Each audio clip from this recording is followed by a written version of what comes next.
And we are live. How's everybody doing tonight? My name is Anthony Brian Logan, and you're watching and/or listening to ABL Live. Thank y'all for joining me tonight. You could be almost anywhere in the world, but you're right here with me live in the show, and I appreciate y'all for that. We got a whole lot going on all over the internets, all over mainstream media, social media, everywhere. And I don't know where to start. We got to talk about your main man, Eric Adams, the mayor of New York City, calling out Black Lives Matter for not really talking about the violence and the chaos and the carnage that's happening in the city. Now, are they totally to blame for all the stuff that's going on? I think not. I think Eric Adams and the DA, Alvin Bragg, have a little bit of responsibility there. But we'll talk about all that in a minute. Also, shout out to the transgender inmate who got not one, but two different women pregnant inside of a women's penitentiary. How did that happen? Why is a man in jail with women? We'll talk about that in a minute. Also, Elon Musk wants to go ahead and buy the entire Twitter. And I think we all pretty much saw that coming. It wouldn't just be, oh, I'm going to be a shareholder, I have a little bit of the company. No, I want the entire thing, the whole shebang. I want the whole company. We'll talk about Twitter's reaction and some of the normie reaction to that as well. Also, shout out to Bill Maher for... Bill Maher is more of a reasonable person than even some on the right. And when I say that, I'm talking about the weirdos like Adam Kinzinger or Mitt Romney. How can I like Bill Maher more than Mitt Romney? It's nuts, but we'll talk about all those things and more on tonight's episode of ABL Live. And thank y'all again for being here. You guys are the best audience anywhere on the internets. If you enjoy what you have heard thus far, please give the video a thumbs up, like the video, share the video, do all that good stuff. Shout out to all of you guys who are watching, sharing, chatting, whatever you're doing. I appreciate you for doing what you do. Shout out to the moderators for keeping the chat nice and calm and cool and collected. Also, shout out to my sponsors, as always, at the very beginning. Y'all know how I do. First and foremost, before I get to the sponsors, this is a podcast. We're recording live. And if you want to hear the podcast on the repeat, you can go to any audio streaming platform. So if you don't want to use bandwidth for video, go to your favorite audio streaming platform. Go to Apple iTunes, Google Play, Spotify, Stitcher, Anchor, etc. Link for that will be in the description box, or just go to your favorite audio streaming platform and search ABL Live. I should pop right on up. Also, shout out to the sponsors. We have ablmerch.com. That is ABL merch.com. Check it out. I got hats, t-shirts, stickers, hoodies, mugs, and more all on the website. Again, ablmerch.com. Also, anthonyblogan.com. That is ANTHONY, the letter B, LOGAN.com. For every video, there's an article, there's sources, there's all that good stuff. If you want to get straight to the nitty gritty, you want the clips, you want all of that, go to the website, ABL merch, anthonyblogan.com. And sometimes there's some videos I can't really show on the YouTube. It might be a little bit too, it might be copyrighted or whatever. Again, go to the website. Everything you want is going to be right there. Also, go to the contact page of the website. You can find my email, my snail mail, my social media accounts. Aside from YouTube, I have my Twitter, Facebook, Instagram, all that good stuff is right there on the website, anthonyblogan.com/contact. Also, go to bhedesigns.com for these beautiful handmade American wooden flags that are right behind me. You could get ones just like those or one of your very own. Again, bhedesigns.com. That is BHEDESIGNS.com. Also, check out patriotpost.us, the best source of news and information anywhere on the internet. All my links will be in the description. And if you listen to me on an audio streaming platform, there should be some kind of description or some kind of section somewhere, wherever you're listening to it, and these links should populate right there as well. Now, what are we going to get into? We got a whole lot happening. We got a whole lot happening. Wow. Okay. Now, did I say 41 million? Okay. We're talking about Elon Musk. Yeah, so Elon Musk. Matter of fact, I might as well go ahead and get into Elon Musk right now because we got quite a few things going on. So Elon Musk wants to buy Twitter for 41.39 billion with a B. In cash, like fully, completely, not just, to have 51% of the shares, No. He wants to completely buy the platform. Now he's worth, I think, 239 billion. Now that's not obviously cash. So I don't know. Actually, $264.6 million. So he's worth quite a bit of money, but obviously that's not all cash. A lot of that is Tesla stock. He's valued at 264 million point 264.2 billion, not million. But how much cash does he have? Is there going to be an investor group? How is he going to purchase Twitter? And how would that help him in his business? Would it help Tesla? I don't really know. But it's a crazy move because, he's putting his money where his mouth is. He's talking about he wants to go ahead and buy the platform to change it. And really the main thing that Twitter does is, how can I say? I think Elon Musk buying Twitter would be a start, but it wouldn't be the end of what needs to happen. You see, Twitter, they kind of abide by the rules of the federal government or by the federal government's wishes, if that makes any sense. And here's an example of what I mean. So the whole Hunter Biden thing, right? Remember that Hunter Biden tape or the laptop, not the tape specifically, but the laptop. When that came out back in 2020, right before the election, I'm talking about it was an October surprise. It was right there. Gift wrap by the New York Post. Here, take that, America. You have Hunter Biden, the son of the Democratic presidential nominee.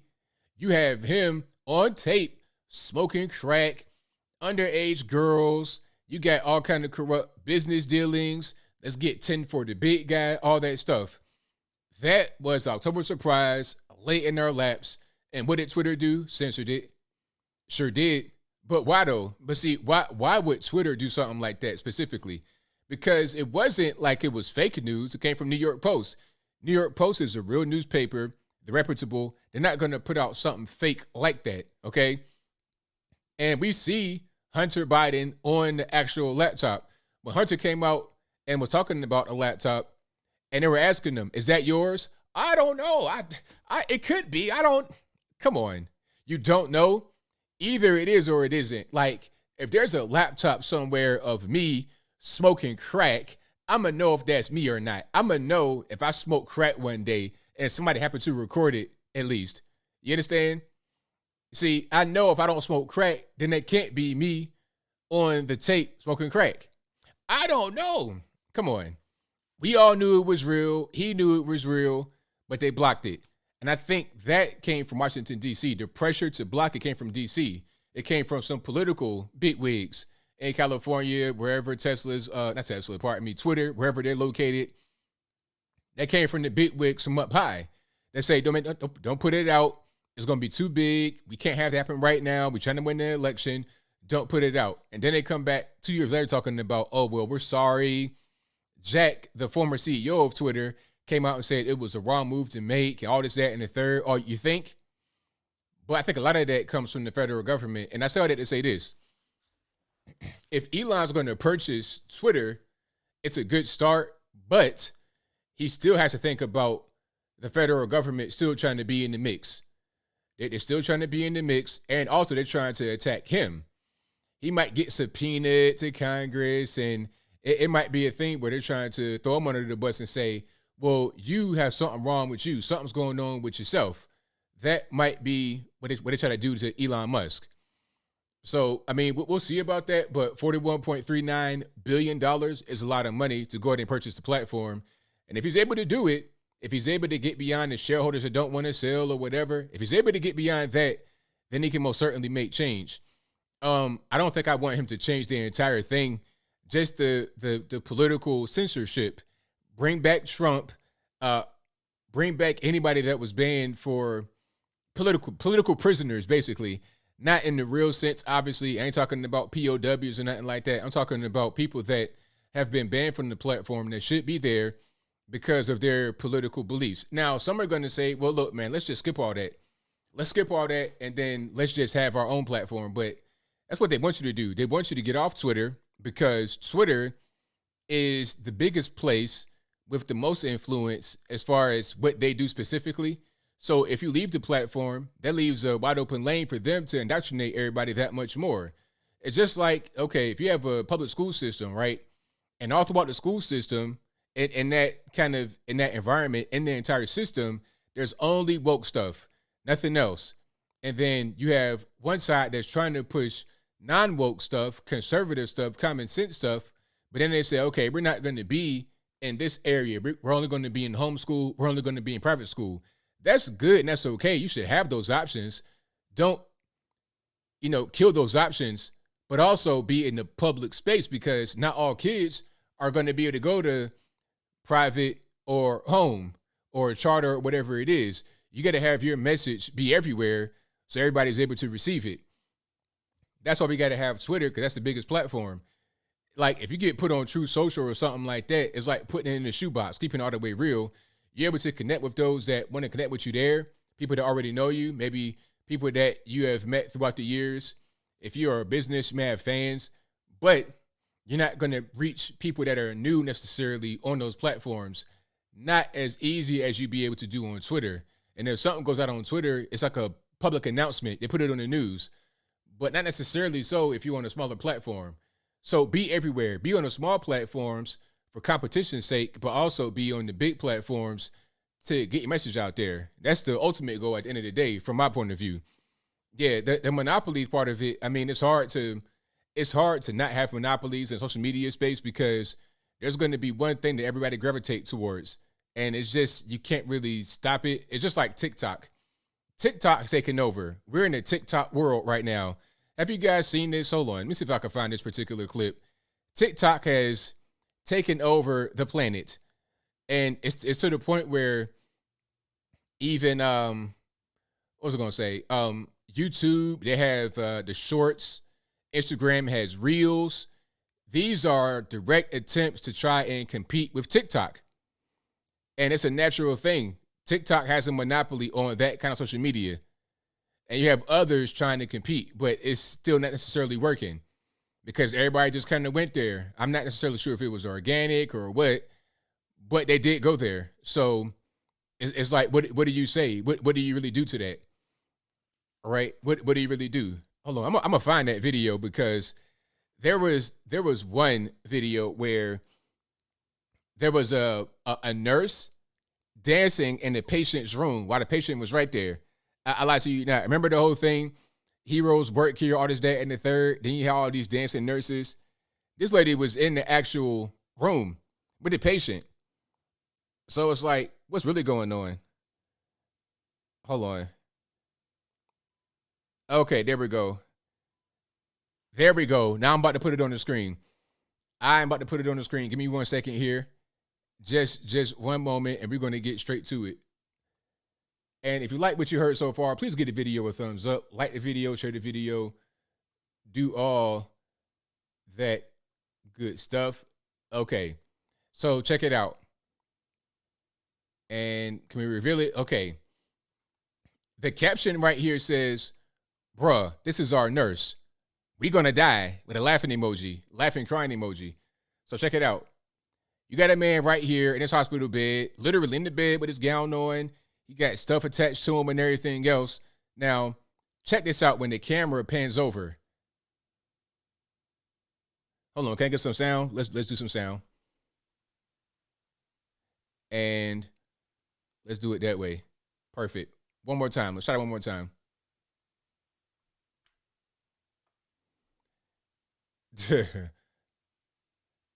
It's like, what are you gonna do? No sound, but it's fine. You get the idea. You get the idea. He's in the bed, and she's over here doing her TikTok dance. It's like, what do you do? Oh, I got the wrong thing. There we go.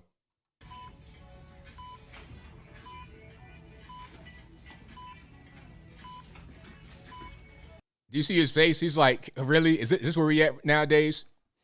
What are you going to do as far as monopolies when these social media apps just take over and everybody's on it? What do you do when your nurse is on TikTok in the room? I mean, you see what I'm saying? There's no law. You can't pass a law necessarily to stop people from being on these apps so much.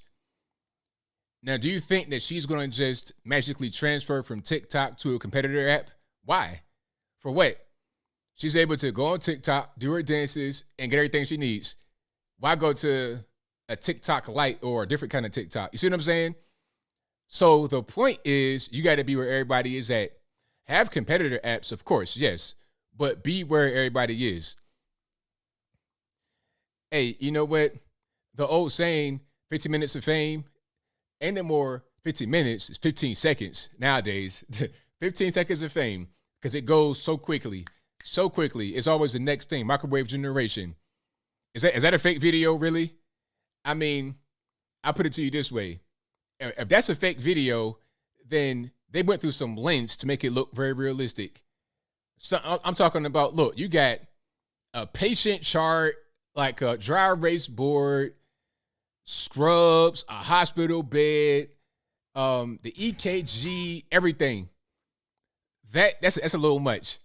And that kind of underlines my whole point. It does. If it's fake, it's even worse because you went through a lot to do that. All right? You went through a lot to do that. Now, and here's my thing. If it's real, would you really believe, like, how hard is it to believe that it's real? Or it shouldn't be difficult to not think it's fake. Because we've seen dancing nurses throughout the scamdemic. We've seen some ridiculous things with the dancing nurses. We've seen nurses with balloons in their backside dancing around, routines, choreographed routines. We've seen that. So this is not necessarily that far off from what we already seen. I mean, come on. Somebody says, who cares? It's dancing. Yo, imagine, man, imagine if you'd have broke your leg or something and your nurse is doing this. you like, man, I almost died. Life flashed before my eyes, and you got this going on. What in the world? It's nuts. Completely nuts. But hey, it is what it is, you know what I'm saying? I'm not judging nobody, but whatever. I know me, if I was in the hospital, I ain't trying to see that personally. And I think that I put that up to make the point about social media apps being so dominant and being so, how can I say, just being so pervasive everywhere. You can't really escape it. Hey, you think it's a dude? Is it scripted? So if it's scripted, tell me the actors. Tell me their names, I'll look it up, and then I'll eat my whole shoe. Not literally, but y'all got it. All right, looks real to me. All right, but anyway, I'll move right along. Thank y'all for being here yet again. Appreciate y'all. We got a whole lot happening. Did I talk about? Hold on, I was talking about Elon. Oh yeah, so Elon. Now the media are talking about Elon, how they want to try to call him racist. That's the next thing. You never heard about Elon Musk being racist ever in your life, but now all of a sudden he's racist. They're talking about there was some kind of lawsuit or something like that over at Tesla because of the way that black employees were treated. But even if the lawsuit is based on facts, let's just say that it is. I don't know if it is or if it isn't. I have no way of being able to know that because you can sue somebody for anything. I remember Mariah Carey and Nick Cannon got sued because their nanny said their baby headbutted them. A baby, an infant, Goo Goo Gaga, like a little baby, headbutted the nurse, and she sued them for pain and suffering. How much pain can a baby inflict on you? You're just trying to get money to the tune of millions. So lawsuits and whatnot, I mean, who knows if that's real or fake? Just like the whole thing with Trump, properties being sued in the 70s for a similar thing. Who knows? I mean, everybody want to sue. Everybody want to get money. I feel like if you sue a lot, you're a scammer, period. But anyway, I digress. The point here is that they try to call Elon Musk racist because of some workplace discrimination at Tesla, all this and that and the third. They're trying to say he's like one of the worst people to ever draw breath. And if he buys Twitter, but you know, see, the thing is, and I'll say this here. The typical things are being said about Elon right now because of what's going on as far as him trying to buy Tesla. Now they could talk about the testing with the monkeys and the chips in the brain. They could talk about that, but they don't really care about that. They care about things that people can really identify with easily. You see what I'm saying? It'll if you want to make Elon look bad, talk about the monkeys being tested on. That'll look bad to a lot of people. But they bank on the average person not necessarily being very intelligent and reacting to dog whistles, racist, sexist, stuff like that. So they talk about workplace discrimination, they talk about racism, because those things get an easier response to get the general public on his bad side, or not on his bad side, but to have him on their bad side, basically, to have a negative viewpoint of Elon Musk. That's all that's going on. I don't know what the purpose of it is, because you're not going to get him to stop buying Twitter. That's not going to happen. So what's the actual reason? I don't really know. And again, the whole thing is, let's go ahead and get the free speech rocking and rolling and move forward. That's what should happen. All right. But I got a few more things here. Hold on. Here's something from, this is Mika and Joe from Inmates 13 DNC. They said something here. Let's see what they said. I've not even watched this clip in its entirety, so hopefully it's not anything too crazy. Let's go ahead and just put it on the screen right quick, and then we'll let it rock. All right, Mika and Joe for a morning Joe, Inmates 13 DNC. Let's roll it. He could have undermined the messaging so much that he can actually control exactly what people think, and that is our job. Yeah, if you look at the. Did you hear that? It's like, okay, if you didn't hear that, listen very closely. Listen very, very closely. He could have undermined the messaging so much that he can actually control exactly what people think, and that is our job. Yeah, if you look at the issue. So if you didn't hear what she said, she was like, he can undermine messaging so effectively that he can control what people think. But that's our job, to control what you think. So she's saying that's on us as the mainstream media to control what you think. Said it right there on TV. I didn't make it up. I'll play it one more time and just let it roll without interruption. He could have undermined the messaging so much that he can actually control exactly what people think, and that is our job. Yeah, if you look at the issues, Yamiche is right. He's right. I mean, she's right. That's what your man Joe said. Backed her up on it. So you got not one but two of them saying the exact same thing. Hold on, I got my microphone's kind of low. I'm gonna increase it a little bit. So if my sound is louder, that's okay. It's supposed to be a little bit louder. I made it the way it's supposed to be. All right. So thank you to the person that said my audio is a little bit low. I went ahead and fixed that for you. But yeah. So they're telling you what they want to do. Every now and again, they let you peek behind the curtain and let you know what's going on. And then they shut it right quick. They don't want you to really know what's happening. But they said it right there. We control what you think. That's what they do. So when they block certain things from being published, when they fail to talk about certain things, they talk about a mass shooting that happened, but they want to talk about another one. Like you had the subway shooting, right? I'll talk about that in a minute. You had a subway shooting in New York City where you had, I think, 10 people shot and like 30 or 20 or 30 injured. Talk about that because they can't hide it, right? It's Manhattan, Brooklyn, New York City, on the subway, rush hour, morning time. You can't hide it.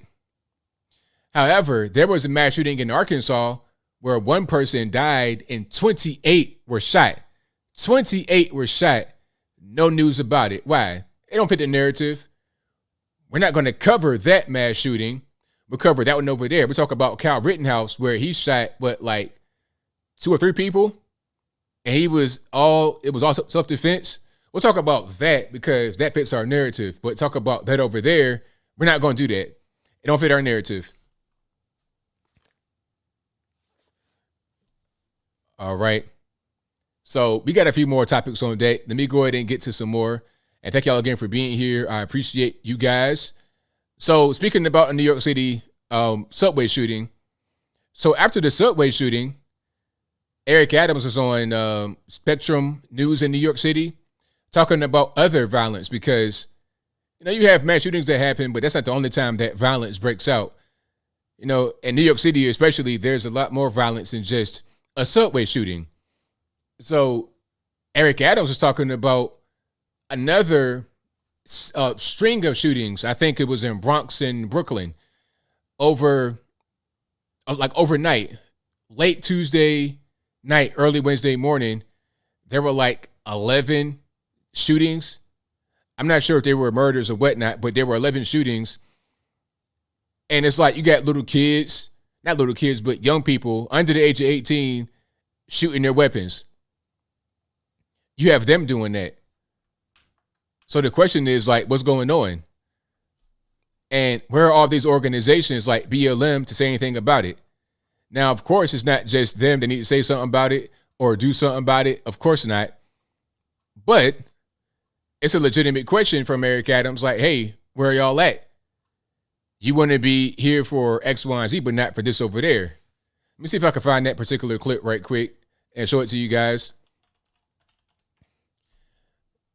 All right, let's go ahead. Here we go. There we go. Eric Adams, New York City mayor. And I was reading the comments on that video. A lot of you guys live in New York City were like, man, he's full of it. He's not really trying to solve anything. He wants to point the finger. I get that 100%. But we'll talk about that in a second.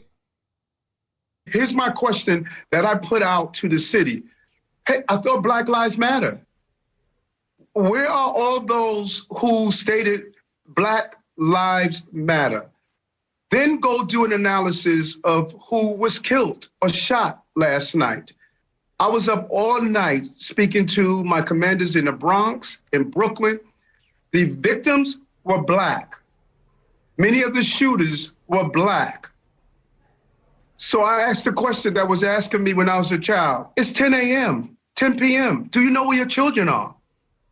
Why are 16, 17, and 18-year-olds out in our streets, armed with guns, 12, 1 o'clock at night? When are we going to start asking these serious questions? If Black Lives Matters, then the thousands of people I saw on the street when Floyd was murdered should be on the street right now, stating that the lives of these Black children that are dying every night matters. We can't be hypocrites.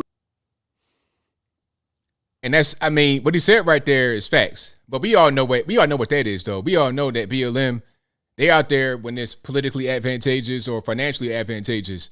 The political thing feeds the financial thing. That's what it's about. So if it's just regular Black violence, it's like that ain't really gonna move our needle. It's not gonna drive donations. That's not gonna give us.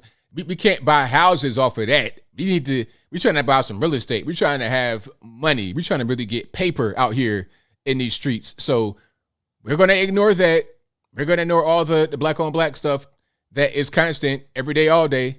Ignore. Let's talk about when a white person does something that's questionable in some kind of way. And when it's questionable, what we're going to do is we're going to mobilize and then go to a Black community and destroy that. And when the Black community is destroyed, we'll have white liberals, Black liberals, all these liberals that purport themselves to be in favor of Black people in the Black community. We'll have them come out and donate billions. That's the scheme. That's the operation. That's the way it goes. You see what I'm saying? So they can't talk about that right there. So what he said was right on point. But we all know that they're not going to come out there. It's kind of redundant. But the thing about Eric Adams is you got to be a little bit tougher on crime here, sir, or a lot of bit tougher. All right, New York City, you can't just be handling it with kid gloves. I hear him talk, and he says he wants to support the police and things of that nature. Okay, what about your man, though, Alvin Bragg, your DA, your district attorney, Alvin Bragg? He's coming in there talking about no bail for violent offenses. And we've seen what happens with that. We've seen where there's little to no bail for violent offenses. And just like it was one case, it was before Eric Adams, but it's a similar thing going on as far as the legal process is concerned, the no bail and whatnot for violent offenses. There was one guy that had a murder charge, and he was able to get out with no bail. And that same night he got out, he killed somebody else, allegedly killed somebody else. And he had to get rearrested for the next murder. It's like, whoa, man, who saw that coming? Maybe if this murder suspect would have just been kept in jail until his trial date, or at least had a very high bail that really couldn't be met, just maybe he wouldn't have been out that night to go and kill somebody else. Maybe the life could have been saved. You see what I'm saying? So it's like, you're talking about BLM, and you're correct about that, but it's almost like shifting the blame away from where it should be. Okay, a lot of quality of life offenses need to be enforced in New York City, because when you don't have that, you have crime that comes as a result. When you just kind of let things decay, it's like if you don't do general home maintenance, your home may fall apart in ways you don't anticipate it falling apart, because things are intertwined. They're together. They're interlocking together, right? If you don't paint your house, you might have mold and some more stuff. That's a different story. But anyway, you got to do things that make sense for the upkeep of the city. And if you don't, you're going to have a lot of problems. You're not going to be able to eliminate crime from New York City or anywhere really, but definitely not a place like New York City. But you could do some things to tighten up a lot, like Giuliani did when he came in. He tightened up Times Square. He tightened up crime and the drugs and whatnot. But now it's going backward.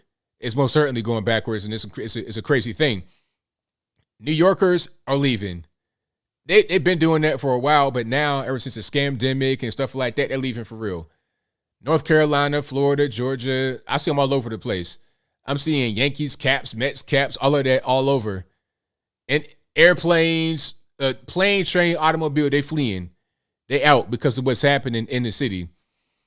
You know, personally, New York is too big for me anyway. I can't really survive in a place like New York City. I could survive, but I wouldn't want to be constantly having to fight. You know, New Yorkers, a lot of them, not all of you guys, but some New Yorkers, they got the edge where it's like, I'm ready to fight right now if I have to, because I'm in a place where it's really dense and everybody's like right up on you. I'm cool on that. Give me a little bit of space. Give me like 100 feet of distance and I'm straight. Give me some real social distance. How about that? But to get back to it, New York City has problems. Eric Adams knows it. BLM, it's cool to call them out, but that's not really going to help you. But to get away from New York City, the whole BLM thing, it's hard to really imagine that people think it's a real and legitimate organization. There's all these news stories coming out. Oh, I saw another news story about BLM where they were talking about the questions about taxes are triggering. Hold on. And my thing is, okay, you don't like taxes. Me too. I'm right there with you. All right, hold on. Let's put it on the screen right quick. What this person says. BLM co-founder, this is Patrice. This is the madam of the whole operation, right? She got all the houses and the billions, not billions, but millions. Could be billions, but anyway. BLM co-founder says hearing about IRS financial disclosure is, quote, triggering, unquote. Why is that? So, I mean, how are you different than anyone else? We're all triggered about taxes. Especially if you gotta pay. Tax days like Monday the 18th. Oh my goodness, that's triggering for everybody. How are you special though? You know, how are you special? That's my question. Yeah. Somebody said no Ukraine no more. Ukraine, that's an old story. Ukraine, I felt like was a filler story. Ukraine, it was a filler story for a lot of news stations. I feel like when the news is slow, they revert back to Ukraine. Or when they don't want to cover certain news, they talk about Ukraine. Just like when the whole thing happened in the subway, right? The subway shooting. I'm watching the different media stations to see what they're talking about, to see if they're going to keep constant coverage and really explore it. But what I found is that CNN and whatnot went right back to Ukraine. Okay, it's like, why are we in Kiev right now where we had a whole mass shooting in the subway in New York City, in Brooklyn? How about cover that? How about talk about, I've not seen anything from the victims, from their family. I'm not saying it didn't happen, but I'm not seeing the intense news coverage that I would see with places like Ukraine. In Ukraine, I'm seeing random dead bodies. I'm hearing from eyewitnesses and survivors, and you got all these romanticized stories, the ghost of Kiev, and what's that, Skeleton Island or whatever that is, Skull Island. Okay, Hitbone, I don't know what kind of island it is, but anyway, all these stories, I've not heard anything from the New York City situation except for the guy who happened to be a YouTuber. And by the way, I don't know him. I've heard her name before. Yes, I have, but I don't know him at all. Never talked to him. Don't know him. Never did a show with him. But that story kind of gets swept under the rug because it don't fit the narrative. So that might be the end of it. We might not hear from witnesses. We might not hear from anybody on the ground. Might not hear from survivors or anything of the sort.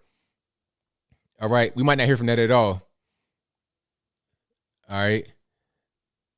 So let's go ahead and get to some more here. hold on. Chuck E. Cheese says, just like Iraq, the media was obsessed with Iraq until the invasion, like 4 months later, it was over. Yeah, pretty much. Yeah. This Ukraine thing is filler. When they don't have stories, when they don't want to talk about a particular story, they'll get over it. Oh, and also, I've been watching this story about the police shooting somewhere. Was it Michigan? Or I don't know where it was. Midwest somewhere, if I'm not mistaken. Or it was like back of the head. I'm watching that story very intently. But with stories like that, I've learned throughout the years to not be so quick to talk about it, because there's always more. There's always more that comes out every single time. It's like a phase of these police-involved shootings where it's like racial stuff going on with it. Here's what happens. First, the initial story comes out, and it's made to look as bad as possible. Lester Holt on NBC. The man shot the other man in the back of the head tonight. You know, shot a man back of the head, just cold blood, right? That's what they want to say. But then more stuff comes out. Oh, he was resisting. He had a rap sheet. He tried to go for the taser. He tried to fight him. All that's coming out. So I'm like, I'm going to just wait until everything comes out, and then I make a decision whether the officer, well, give my opinion, whether the officer was right or wrong. I'll give my opinion then. But until then, I'm not going to say nothing because I don't know what's going on. I want to jump the gun and be wrong, issue a retraction, because there's always more that comes out. You wait a little bit, they'll dig into the background, they'll discover tweets, they'll discover a criminal record, they'll do all that stuff. That's usually how it be. So yeah, I do have my eye on that story, but I'm going to wait a little bit before I talk about it in full. I'm going to do my research and really get down to the core. But from what I know, I think that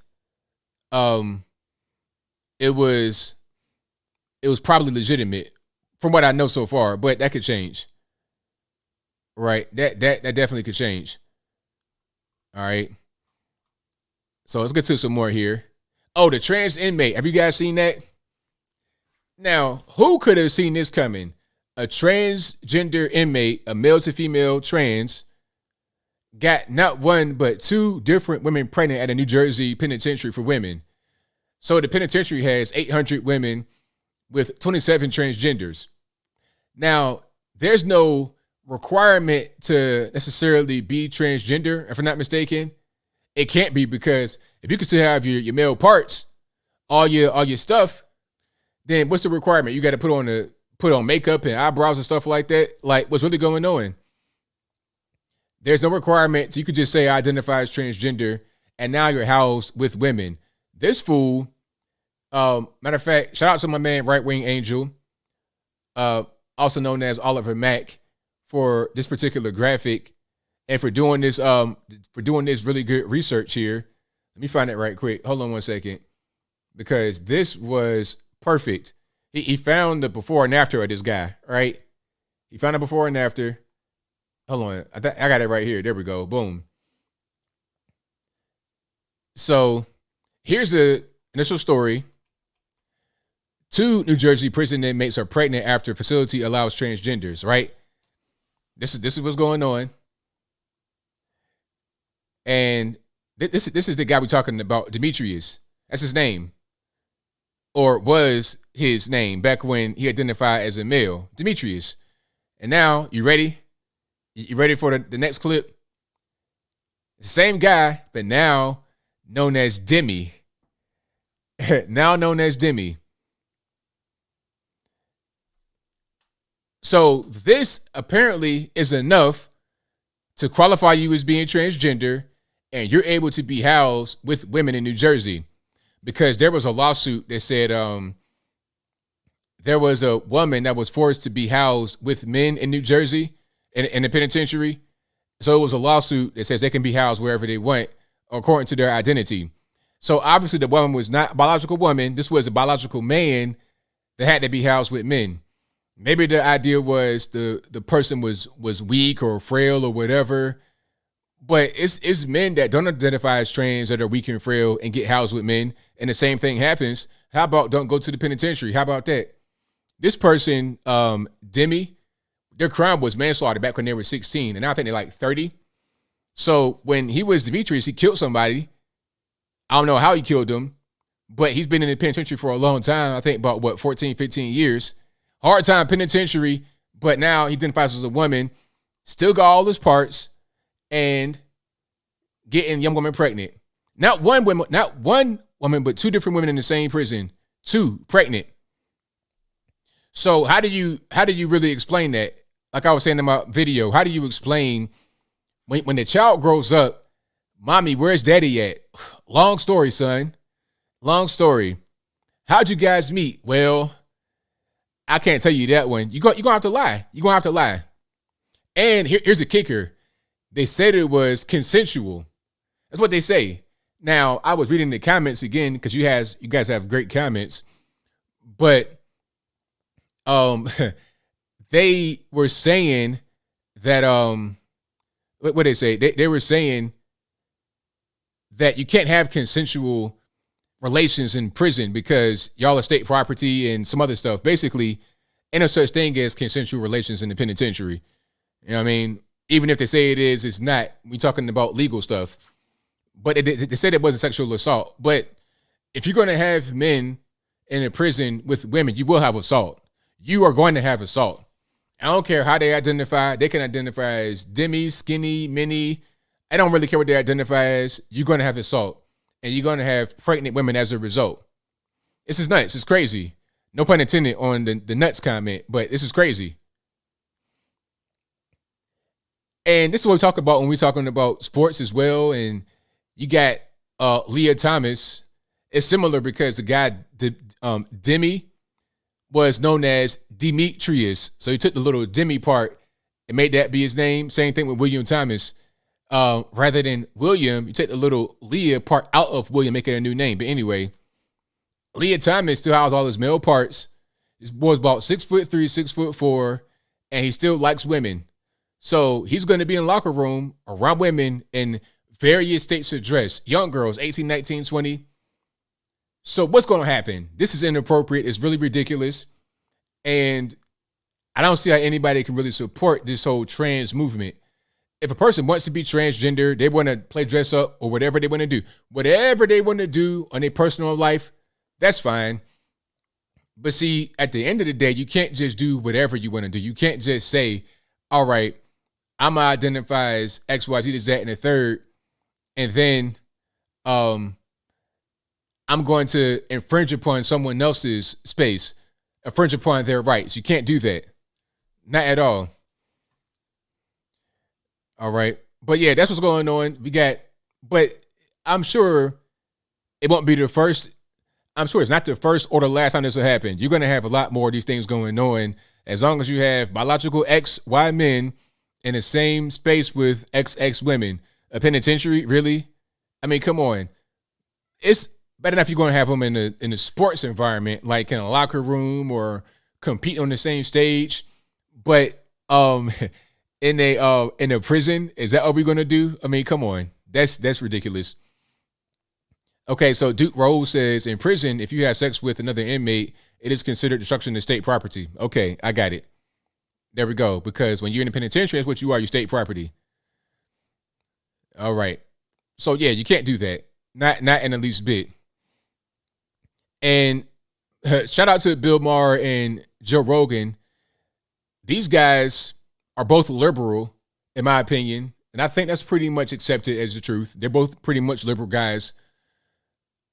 But they make more sense than a lot of people out there because they're more like normie liberals that don't have ridiculous points of view. Oh, look, he's trending again. Okay. That one, I can't share that one. That's a whole other take he has right there. A hot take, but a good take. But we got little kids watching. I can't share that one. But he was talking about a few things. I want to pull up that video right quick that I have of him. Okay. Hold on. Let me get to that right quick. And you guys are the best audience anywhere on the internet. So if you like what you're hearing so far, please give the video a thumbs up. Like the video, share the video, do all of that good stuff. And we're going to get into it. Oh, I got a few more videos for you guys. I got a video of a rapper by the name of DaBaby protecting his property from an intruder. This guy, I don't know why they keep messing with him. I don't understand. As a matter of fact, I'm gonna play that first while I look for the Joe Rogan clip. So a shift right here. So DaBaby, he's a rapper. He got in some hot water over some quote unquote homophobic comments, which they weren't homophobic. He was just talking about he was just saying stuff at a concert, but it wasn't meant to be like I hate gay people or nothing like that. It wasn't that. But of course, the woke mob, they're gonna take things like that because it's what they do. That's how they operate. It is what it is. Right? So this particular clip right here is another thing that happened to him. He's been, I guess you would say, targeted twice before. Now, one time he got targeted in Walmart. He's with his family, his girl, his kids, walking around in Walmart in North Carolina, where he's from, and some young guy ran up on him with the gun, tried to rob him, shoot him, or whatever. So he shoots the guy in the Walmart and kills him, like shoots him dead. He didn't go to jail for that because self-defense. The guy put a gun on him, so he went ahead and just handled his business. That was the first thing. The second thing was, there was a home invasion. So some guys, because he's rapping or whatever, he's in Charlotte, he has all this jewelry on or whatever. He had a big Sprinter. So I guess they followed him back to his house and they home invaded him. So he shoots multiple people. I don't think anybody died in that situation. But again, he doesn't go to jail. Self-defense. Okay, you're in Walmart, walking by with your kids. Guy puts a gun on you. You shoot him. You kill him. You straight. You at the house, minding your business. You get home invaded. You shoot. It's fine. You did what you had to do. There was another incident where he was in the mall and that guy was like talking too much stuff to him, running up on him, just in his space, beat him up. Like, it's always something. Like, I don't think it's necessarily his fault. If you're just in a Walmart and a guy puts a gun on you, is that your fault? If you get home invaded, I don't really understand. But anyway, so this time a guy hopped a fence to his property. He has a big compound. He's a big rapper. So the guy hopped a fence and was trespassing. So DaBaby shot him one time in the leg and then called the police to come get him together, as he said. So here's some 911 audio and headphone alert because the guy's going to scream in the beginning, the guy that got shot. Rogan County 911, what's the address? He shot him in his leg. Y'all hear him? Get here and get him together. Sorry, what? So if you didn't hear that, you said, I shot him in his leg. Hurry up and get here and get him together. 911, what's the address? He shot him in his leg. Y'all hear him? Get here and get him together. Sorry, what? Got trespassing on my property. Hurry up and get here. Sir, what did you do? I shot him in his leg. Okay. And why did you do that? He's trespassing on my property, calling me by my name. I don't know what he's here for, what he's here to take, what he's here to do, but he shot his leg. He's neutralized until you guys get here. His voice is not like that. It's some kind of audio thing that it did with the recording. I don't know. But you guys can hear what is going on. It's like, look, I shot the guy, I neutralized him until y'all get here. He's calling the police after he shoots the guy for trespassing on his property. Like, it's not just like you can just walk on his property. You got to hop fences and all that kind of stuff. Sir, are you with him now? He's right here in front of me. Okay. Is he awake? Well, football field on my property. Sir, is he awake? Yes. Do you hear him? Is he breathing? Yes, he's shot. Okay. In his leg.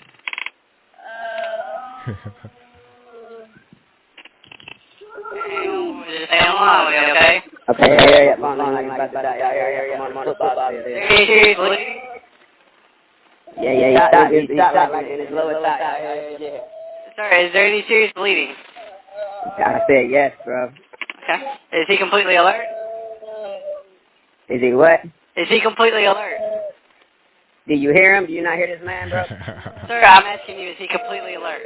Yeah, I can't hear you repeating every question that you ask me because he's over here screaming, bro. Like, y'all just get somebody here. And tell them when they pull up to try to hit the siren or something so I can know to open the gate. All right. Is there more than one wound? Say what? Is there more than one wound? All I see is one individual. I don't know if he got somebody with him. I don't know. We have no way of knowing that. But in order for him to get here, he had to jump over a fence and everything. I'm going to need you to secure your firearm, sir. Sir. It's secure. Sir. It's secure. I told you it's secure. I'm not putting it down with this trespass right here on my property. I'm not doing it. So yeah, shout out to DaBaby for, using his rights, Second Amendment. I don't know why people keep trying them. I don't understand. It's like, look, I've demonstrated how I'm going to use that. I'm going to use it. All right. So why even try to play with me like that? And he doesn't go to jail for that kind of stuff. Is always self-defense. And I support that 100%. Leave people alone. That's all you got to do. Leave him alone and you'll be just fine. Now, if you want to try to trespass on my property, hopping fences, talking about where is DaBaby at? Oh, no. Get him on out of here. Get him out of here. So, yeah, that's that. And, hold on. We got something else to show, too. This one, I want to show that clip right there. The TED Talk. Let's talk about this one here. So here's the clip I'm talking about with Joe Rogan and Bill Maher. Now, this clip right here, this is like really kind of common sense kind of stuff. But unfortunately, in today's day and age, it's like common sense is no longer common. You can't talk about stuff like this without being labeled some kind of heretic or whatever kind of woke word they want to throw in your direction. All right, let's go ahead and put that up on the screen. We have lots of ways to stop people from talking, short of killing them and pushing them out of windows and stuff. But, I mean, a lot of people would say, I would be one of them, that, cancel culture and intimidating people and stamping out thought that isn't, our friend Elon Musk getting into Twitter, I think, is about that. Is about somebody saying, it wasn't cool that they didn't allow the lab leak theory to be talked about for months. You couldn't even mention it. And that is certainly something that was open to question. I mean, it was like, to me, the very kind of issue that if Twitter was really doing the job it should, would be a healthy forum for people to go back and forth and say, well, here's why I think COVID probably came from bats, because A, B, and C. And then, well, but there was this lab in Wuhan that was studying coronaviruses and somebody could have walked out with it on their shoe. Can't we even look into that? For Twitter to take that off, that to me was a huge red flag. It's crazy. It was crazy because it wasn't resolved. It just wasn't resolved. It wasn't resolved amongst virologists. No, it wasn't resolved amongst. There was no way they could know. Even the Biden administration admits that. Yeah. It's absolutely a possibility. I know Redfield, the former head of the CDC, firmly believes it was in a lab. But again, that becomes. I mean, everybody knows that, though. It's like it's so dumb that got silenced on Twitter. That's what I'm talking about. Stuff like that, you should be able to talk about that. Why can't I say that? Why can't I say that it started in a lab? Why can't I even question if it did start in a lab or not? Everybody knows what's going on. It ain't really nothing.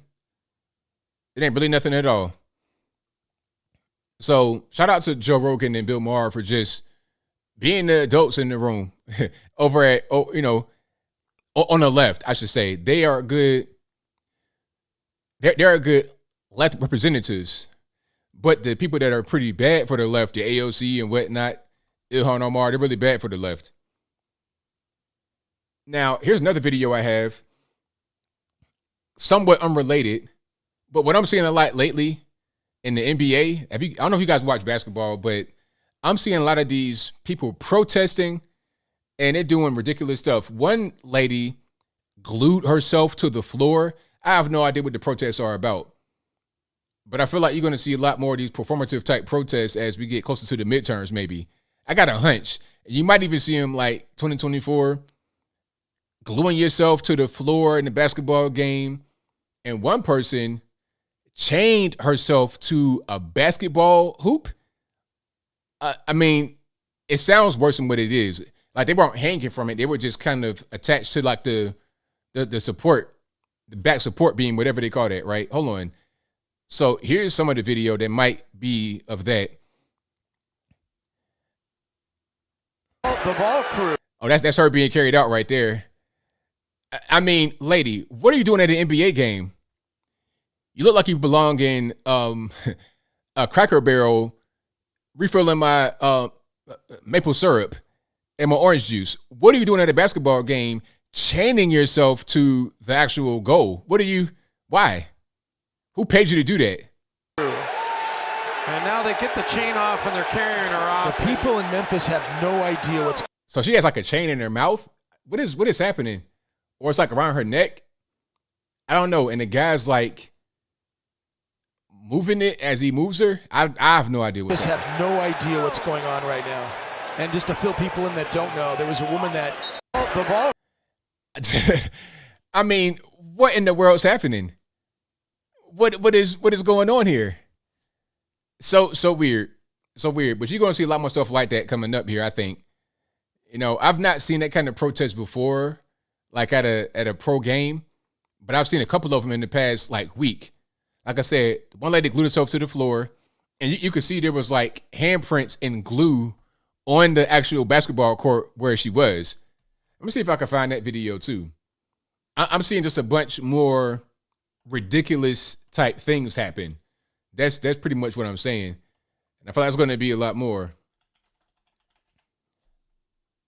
Hold on. Okay, so here's the other one I got.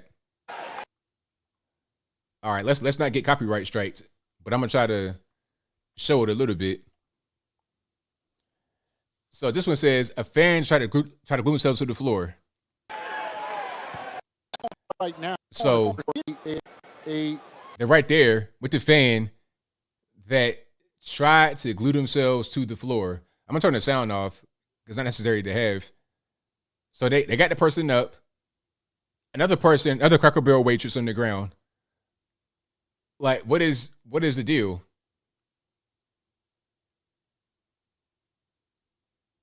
Just really weird. And they going with the game. Like, it was paused for a couple of minutes, had to stop the game because of that. It's like, why? I don't understand. But as you see more crazy things like that going on, it makes you think, who's behind this? Why would they do that? Like that, I didn't see any kind of sign. I didn't see any kind of.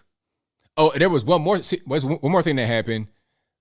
Somebody had like a handful of flyers that I couldn't see what was on it, and they didn't say what was on it, but they had a handful of flyers, and they went to the baseline, like right up under the net, and they just threw the flyers on the court, like little 4x6 paper flyers, just threw them.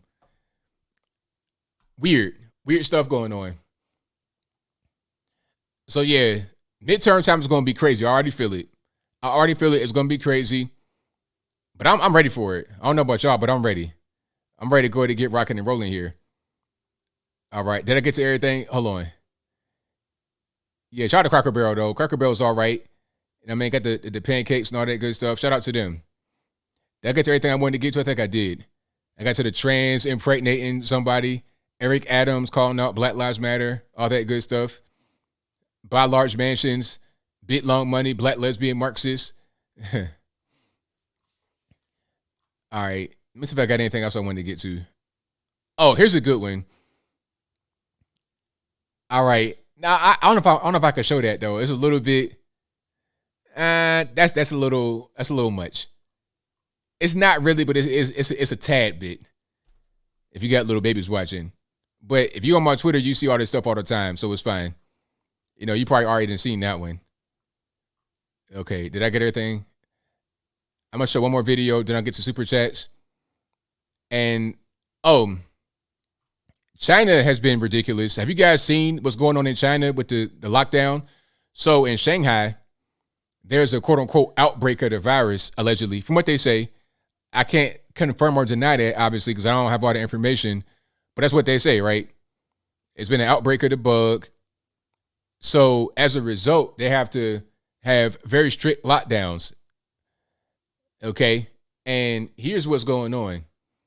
Look at this. So if you guys can't see the video, what you have are a bunch of these guys, these Chinese guys, in these hazmat looking type suits. It's like all white suits with blue strips around it. And I'm not sure what's happening with this particular person, but somebody is not where they're supposed to be, and they're being forced to a different direction.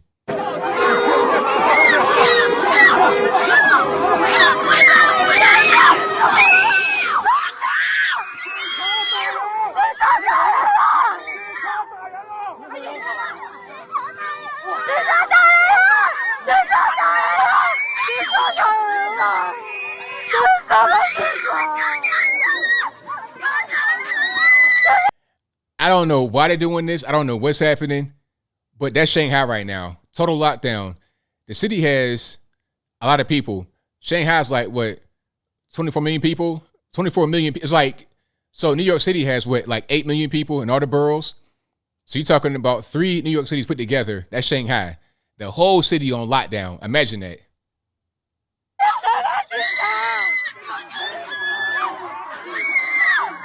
Shanghai is like a state. You understand? It's like North Carolina, but in one city, or even more than that. And my thing is, how are you even going to stop the bug from spreading by doing this? What's the purpose in doing this? Okay, y'all all up on them. It's going to spread that way anyway. I don't get it. I think at this point, we pretty much know that the virus is going to be seasonal. It's going to be seasonal, and that's just what it is. So this is not going to help you, really. Just try not to be fat. Try to exercise, and that's it. Take vitamins. That's really all you can do. This is not going to help at all. And it's inefficient. I saw one of these Chinese guys on a hovercraft. Remember the hoverboards? Remember those that everybody had, and they were breaking their legs on them? Crazy hospital injuries. Well, here's another incident with one of these white suit Chinese guys.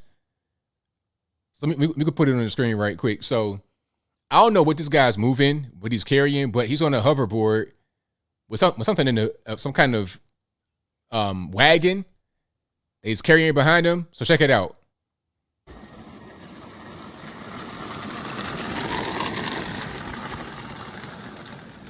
Boom.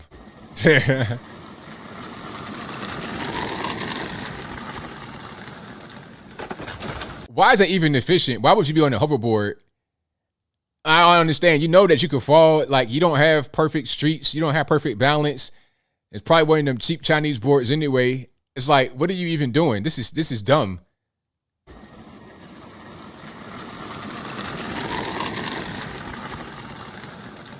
Boom. Ate that. That's China in a nutshell right there. That's China in a nutshell. 100%. China sucks. But hey, Russia is a big bad meanie right now. So Russia's bad. Ukraine, Russia, Vladimir Putin. That's the enemy right now. Not ignore China and what they do. The Uyghurs in the camps and Shanghai under lockdown and inhumane treatment. People getting welded into their homes. And I saw your man, what's his name? Dr. Oz talking about, I'm not sure when the video came out, how old it is, but it can't be that old because we've not been in this pandemic for that long. Been about 2 years. But anyway, in the video, he was saying we should copy what China did with their response. I'm like, what? Now, he didn't say specifically we should do the whole welding of people in their homes. That's what they did, though. He said they did a great job by being able to contain the virus. We should emulate them. We should copy them. But what they did was deny you all your human rights. You couldn't leave your house. You physically were prevented from leaving your house. You were welded inside your home. That's not going to happen. I refuse. You're going to weld me inside my house? I bet you I'm not going to get welded inside my house. Okay, I try doing that and see what happens. How about that? That's what I say. Try doing it and see what happens. Right? That's kind of where I'm at. All right. Did I get everything I wanted to get? I think I got everything I wanted to get to. So yeah, shout out to China and their authoritarian regime. Let's get to some super chats. And the number to call is 434-658-1220. Again, 434-658-1220. I'll get to the calls in a moment right after the supers. And then we will be rocking and rolling just fine. All right. Let's go over here to where they are in his new little spot where they're hiding at. And let's pull them up that way. All righty. And where are we at? So what's the day? 16th? Yes, it is. Hold on. Okay. Let's see. Shout out to Ian Kinney, who says, Tim Pool made a good point. Twitter sets the news cycle in the U.S., and the major shareholders have an interest in controlling the narrative. That's why they don't want Elon to do what he wants. Exactly. Yes, correct. A lot of the news stories, they start on Twitter, and they're shaped on Twitter. So if a news story breaks and it hits Twitter, they want to try to control that. That's why the whole Hunter Biden thing got nuked right when it got nuked. That was a legitimate news story, but they didn't want that to be the news, so they killed it. That is what happened. All right. Thank you to Leo Mazzino, who says, Happy Easter. Happy Easter to you as well. And thank you for that. The anti-view says that video is a HIPAA violation. That video in the beginning with the nurse dancing in the, yeah, that's 100% correct. Big violation. The anti-view also says, how does Snoop get to say he has no regrets about his comments about Garten HOES, but Cam Newton cannot make a comment about women cooking? Yeah, the whole Cam Newton thing, I mean, see, Cam Newton got in trouble because you got a lot of women that just don't want to be traditional and whatnot. So because he says that he wants that, and that's the good thing, that's just his particular thing. Because he said that, now he's like all of a sudden a bad guy. Because some people just don't like doing it. But my thing is, hey, if you don't like his preferences, then that's your business. Just don't deal with him. Okay? Some guys might prefer a woman to be 1 trillion pounds. If that's what you want, that's fine. You know what I mean? Feed her cotton candy all day, and that's good money. Okay? Or you might not want that. Whatever, that's somebody's personal thing that got going on. Why attack him like he said that they need to get put into a basement and chained up or something? He didn't say nothing like that. He was just saying he likes her to be able to cook, and that's it. His parents are married, been married for like 37 years. Why is it bad for him to want that for himself? I don't understand. It's weird. All right. Thank you to Caius Posthumous Ternius for being a ABL supporter 6 months straight. And thank you to Ian Kinney, who says the video of Mika is from 5 years ago, and they were actually talking about Trump. Okay, interesting. Thank you to John Medeski, who says, thanks for fighting the good fight. Thank you to the anti-view, who says, no A word, D word, B word, F word, S word per ABL. If it doesn't make the cut for a 90s G-rated movie, then please have it for your home. Hit the like. There you go. Just good old quality, just good old quality entertainment, news, that type of thing. No extra stuff going on. Thank you to Caius Posthumous, who says, ABL, what's your take on California potentially splitting into 3 separate states? What about the Greater Idaho proposal and the state of Jefferson? I've not heard about Greater Idaho. Jefferson, I heard about that. It's like Northern California, like past Redding or up in that area. I think it makes sense because California is way too big.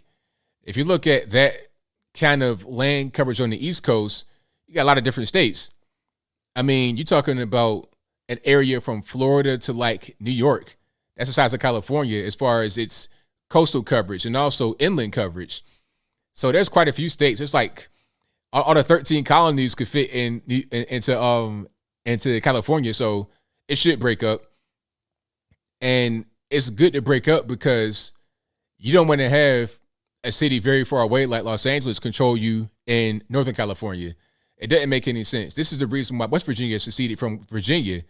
They seceded not because of slavery, but because they were routinely ignored by Eastern Virginia because that's where all the money was. you know, at the Eastern Seaboard, you know, Hampton Roads, DC, even Richmond to a certain extent, all the money was out there. And if you way out in Boone County somewhere, you were getting ignored. It's far to drive from Hampton Roads to West Virginia is far now. It's like about a good 6 hours just to get to the line, a good about 5.5, 6 to get to the line. So imagine how it was back then with no vehicles and no interstates and nothing like that. You see what I'm saying? It's a long way. It's easy to forget you out there. So it's the same thing with California. It's easy to forget you or to not look out for your particular best interests when LA and San Fran run the show. And you're some kind of small little area, which is actually a pretty big area away from all of that. Different geography, different politics, different people, different everything, different climate, the whole 9 yards. You living in a ski resort somewhere in California or a farming community is different than crowded, ridiculous, rude, crack-infested Los Angeles. You understand what I'm saying? But I digress. Thank you to Ian Kinney, who says, I wish I had thought of saying I was trans when I went to the joint. Who knew? Thank you to the anti-view, who says, comment of the night, Will Smith like that button. Will Smith that like button. There you go. Thank you to John Medeski, who says, sounds like a dude that knows he has a right self-defense. You're talking about DaBaby. That's 100% correct.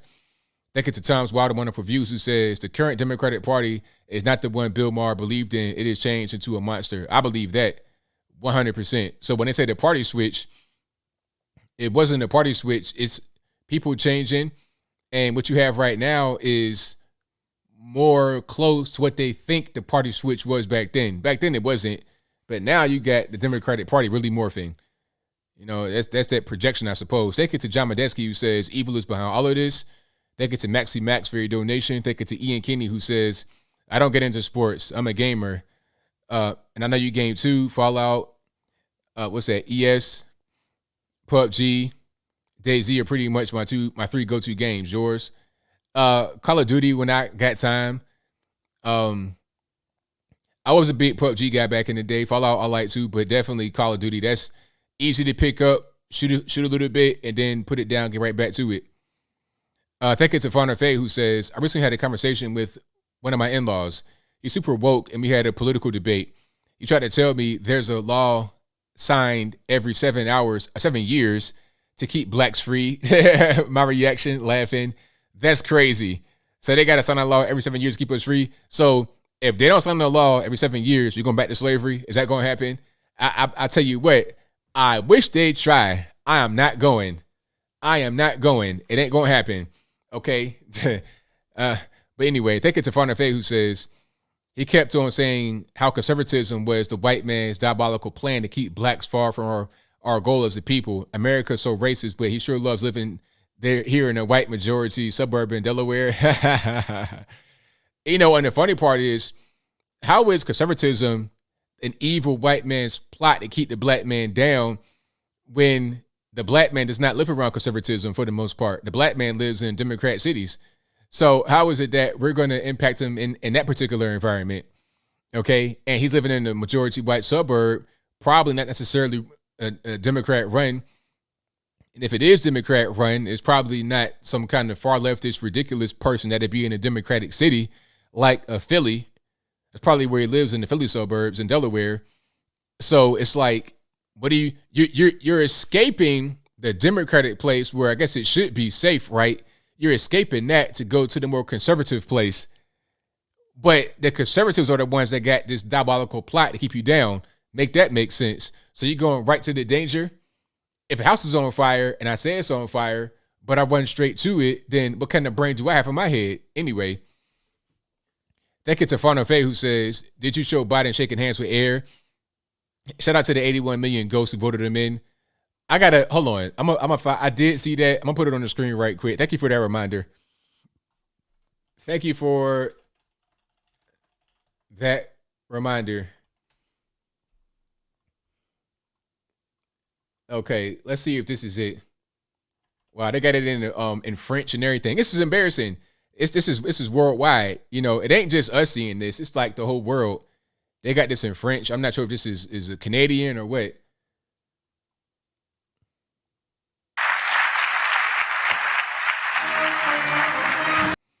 Sir, who's there?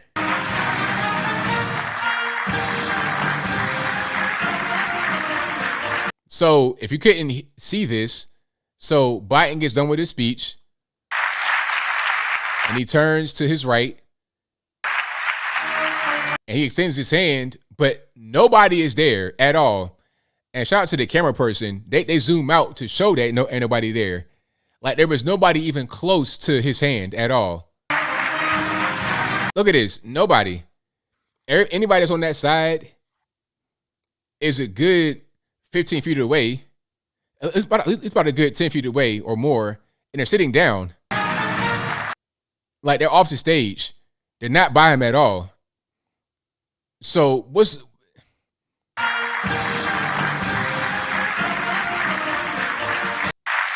it's embarrassing. But hey, I didn't vote for him, so don't blame me. I did not vote for that guy right there. Anybody could have seen that in him from the beginning. From the campaign trail, you could have seen that in him. So it shouldn't be a surprise at all. Not in the least bit. Definitely meme material. 100% meme material. Is it an old video? Like how old? Like old as in the Obama administration, or old as in like 5 days ago? How old is it? Regardless of what, it don't even really matter. You can tell it's not that old because he looks the way he does now. You see what I'm saying? This is pretty much him all the time, every day anyway. Hold on. Matter of fact, let me see if I can find an article on that.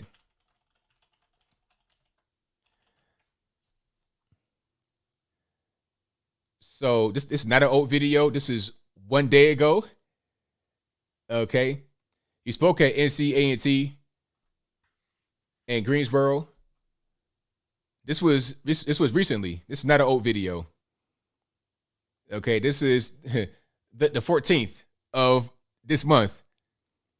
But anyway, shout out to your man Joe Biden for shaking hands with the air. All right, we got a few more here. Thank you to Tom's Water Wonderful Views, who says, I may not agree with everything Elon says and does. I like the fact it was his ambition to return us to the stars and make our space program dream viable again. Was depressing when it ended. Yeah, I'm with you. That's a really good point you made there. Thank you to Pira Draconim. No, sorry, that one, I'm sorry. Who says, watch Freedom Tunes, quote, the left is used to be saying, unquote. Okay. Thank you to Tu Vang, who says, ABL, did you see the Saudi Arabian government officials making fun of Biden and Kamala with his skit? I saw some of that, but I'll put it on the screen for you guys, and then I get to the calls. But I didn't watch it all the way. Let's go ahead and see if I can find it. Okay. A short clip, like 1 minute. Let's go watch it.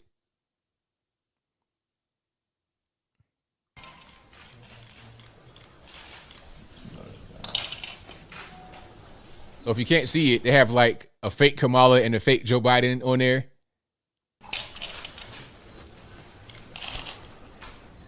He's wandering off and Kamala had to bring him back. Thank you very much. I mean, can I say something right quick? Joe here looks like Saddam Hussein and Joe had a baby. I don't know what's going on. And their Kamala looks like a man in a wig. Today, we're going to talk about the crisis in Spain. Yeah, we're going to talk about the crisis in Africa. Yeah, Russia. And I want to talk about the president of Russia, Putin. Putin, listen to me. I have very important message to you. The message is, and the president of China. Oh, I didn't finish Russia. No, sir. Thank you to correct me, First Lady. That's 100% the man. I hear that voice, the Michael Jackson scruff. Thank you very much. God bless you, and God bless. Thank you all. Hallelujah. Clap to your president. Clap to your president right now. Saudi Arabia. I mean, it's embarrassing. Like the whole world. I played a clip just now before this where it was a French Twitter account that had reposted Biden shaking hands with the air. Now you got a Saudi program lampooning them. This is embarrassing. The whole world's laughing at America, or our leaders at least. It's nuts, totally ridiculous. But that's, hey man, 81 million. I didn't vote for the guy. If nothing else makes people think they made a mistake, and they might want to do something else, stuff like that should. And if that doesn't do it, then I don't think anything will. It probably ain't gonna. It probably ain't really gonna sink in, right? So yeah, shout out to the Saudis though. Shout out to the Saudis for that clip. But basically, yeah, we got calls on deck here, and the number to call is 434-658-1220. Again, 434-658-1220. There's also a Skype email to call. If it doesn't work, don't blame me. You know who to blame. Blame the white man. But that email is in the description box below, and we're going to get to the videos right now, to the calls right now, not videos. We're done with the videos for now. All right, let's go. 860, you're on the line. Who am I speaking to? Hey, ABL, this is F&A Ranger Xbox. All right, man, what's going on? Oh, thankfully, not a lot. But how about that terrorist attack died down so quickly? Oh, instantly, right away. Oh, yeah, because if you look at the difference between the way the media reports a white gunman, they never once mentioned the gunman in the New York subway attack race. Not once. Nope. That he was wearing a yellow or a green work vest. He's wearing a work vest. That's almost to insinuate that he was white. That's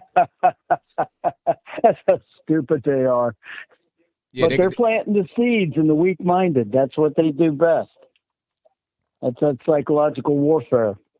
The way they say things, keywords, the way they paraphrase their statements to get that idea planted that it was a white man that did that mass shooting when oh, well, what are you going to do? That's all they got left.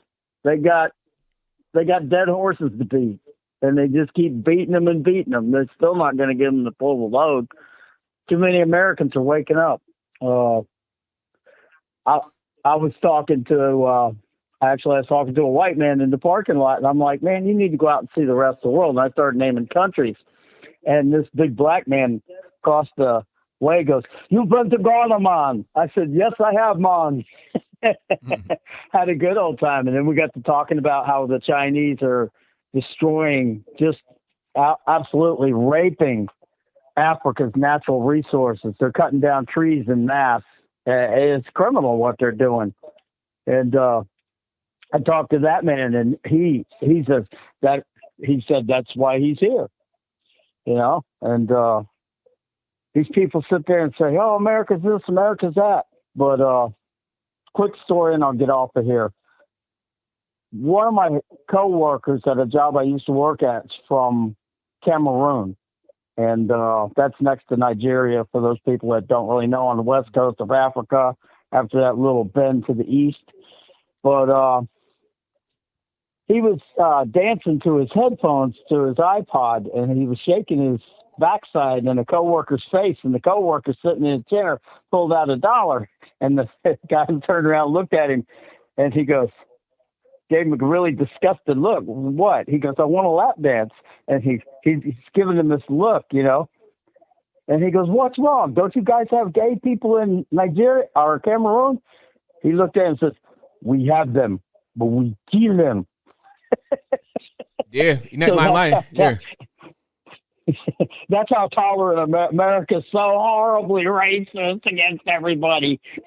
Anyway, you take care, brother. Keep fighting the good fight. Love you. Love the show. Thanks for the call, man. Appreciate it.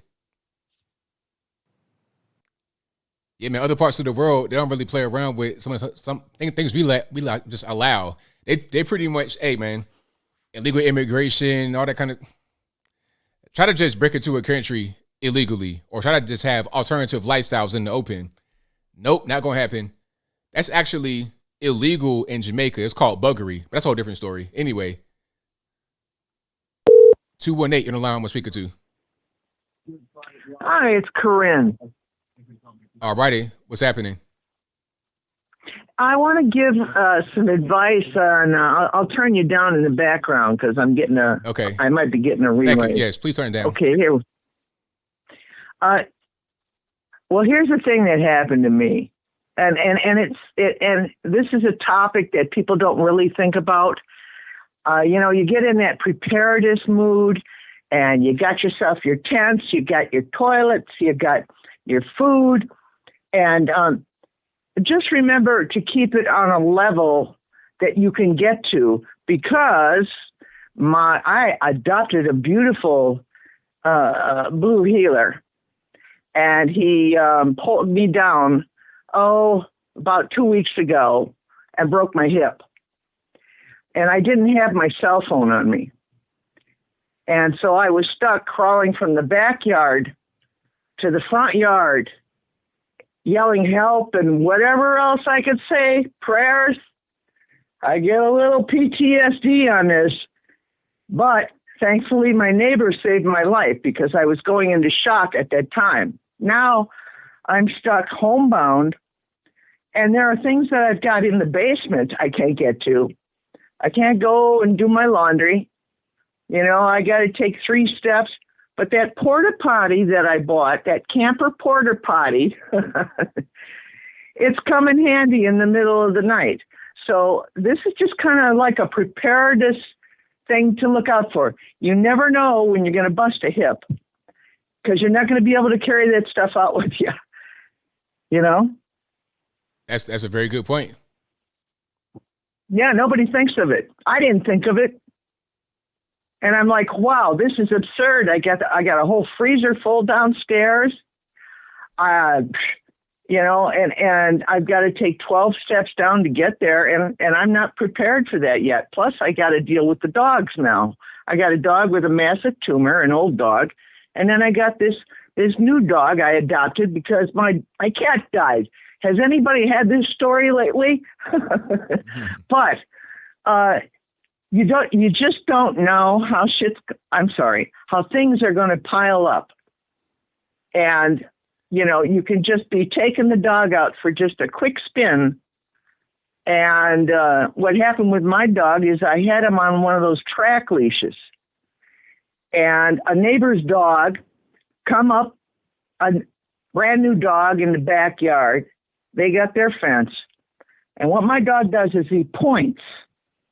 He doesn't do anything until that other dog comes at that fence. And when that dog came at that fence, my dog tried to protect me. But instead, he pulled me down, and I was on the ground in 30-degree weather for 40 minutes, balancing my hands with my left leg, crawling up a fence, trying to secure the dogs that I had in the backyard. Yelling at them, stay, stay. Then yelling, God help me, help, 911. I didn't have my phone. And that's just the stupidest thing. But most people in an emergency, the emergency always comes out of the blue. That's right. You're right about that. So I think the moral of the story is be ready. Be ready, be prepared. Well, there he is now. You hear him? I do. But thank you for your call. I got a few more on the line. I appreciate you for your call. Okay. All right, now. All righty.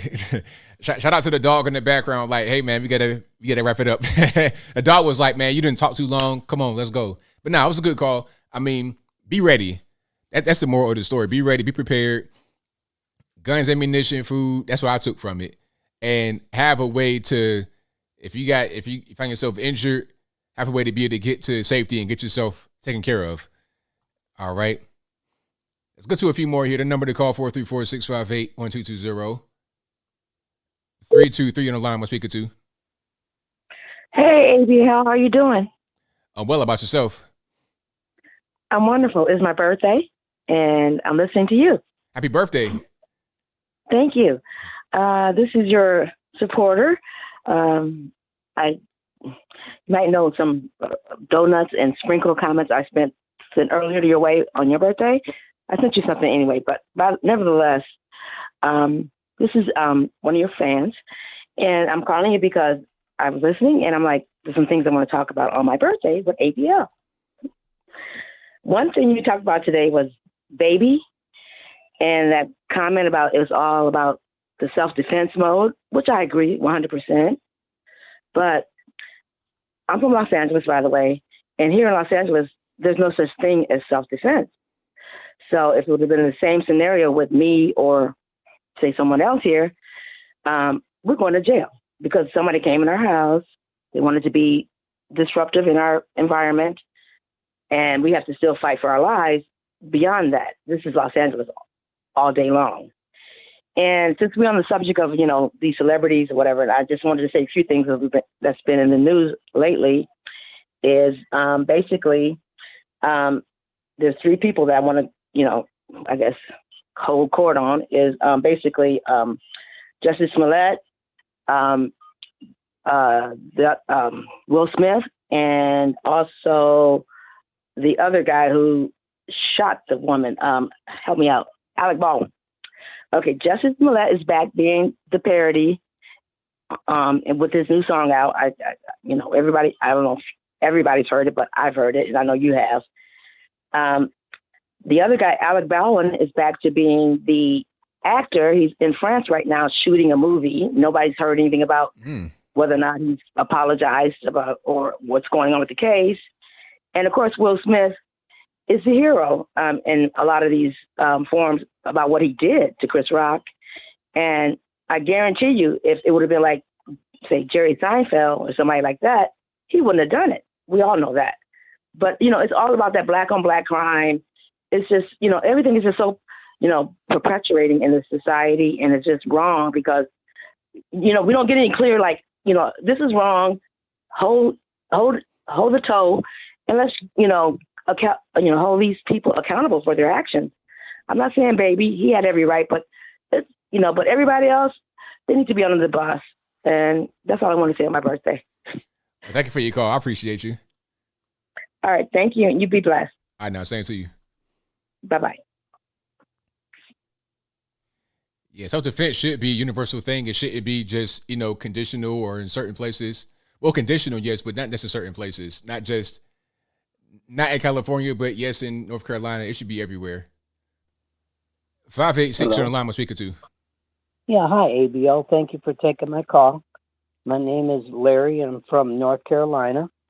Just a couple of, hopefully, quick things here. Number one, I think if the transgendered men want to go into prison with ladies, I think they should go through a castration, and then that way, that would solve the problem of ladies being impregnated in prison. And you would think that wouldn't bother them anyway because they don't want to be a man anymore. But that was just a quick thought on that.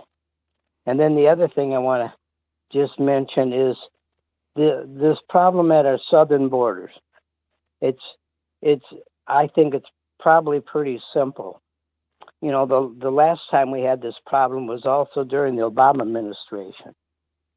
And what it is that I don't think the leadership of the Democratic Party likes the Constitution of these United States. What they do like is the UN. And the UN Charter calls for countries to have an open border. And as long as it's done at a, like an orderly fashion. Well, we don't think it's orderly, but they do. And, it's the UN who sponsored, like paying for the buses and trucks and stuff driving the immigrants from one country, across Mexico to our border. And for quite a while, the UN has also been demanding that our government take away guns from our citizens. And so that is why, in my opinion, why the Democrats are always pushing so hard for us to take away our guns or, restrict them as much as possible. And, even back when it was either the last term of Bill Clinton or just after he got out of, his last time at days or whatever, President of the United States, a reporter asked him, because I remember this, because I never forgot it. A reporter asked Bill Clinton, what do you think of the Constitution? And Bill Clinton said, well, it's actually my second best document. He says, actually, my number one is the UN Charter, or whatever they called it back then. And he says, that basically, he liked that better than the Constitution. It seems like that the leadership of the Democrat Party, that is what they follow. That's why they're not doing anything to shut down the border or anything, because they follow the UN. But anyway, that's the things I wanted to talk about to tell everybody. And then to all the listeners, please don't vote Democrat at anything in these coming elections, because the leadership of the Democratic Party does not like us, we the people of these United States. So we shouldn't even have any of them in office if we can help it. Well, thank you. So I just thought I'd mention that. Thank you for the call. I definitely appreciate you. Okay. Thank you. Bye now. All right. Shout out to the caller. Let's get to a few more here. And the number to call is 434-658-1220. There's also a Skype email in the box. 702, you're on the line. Who am I speaking to?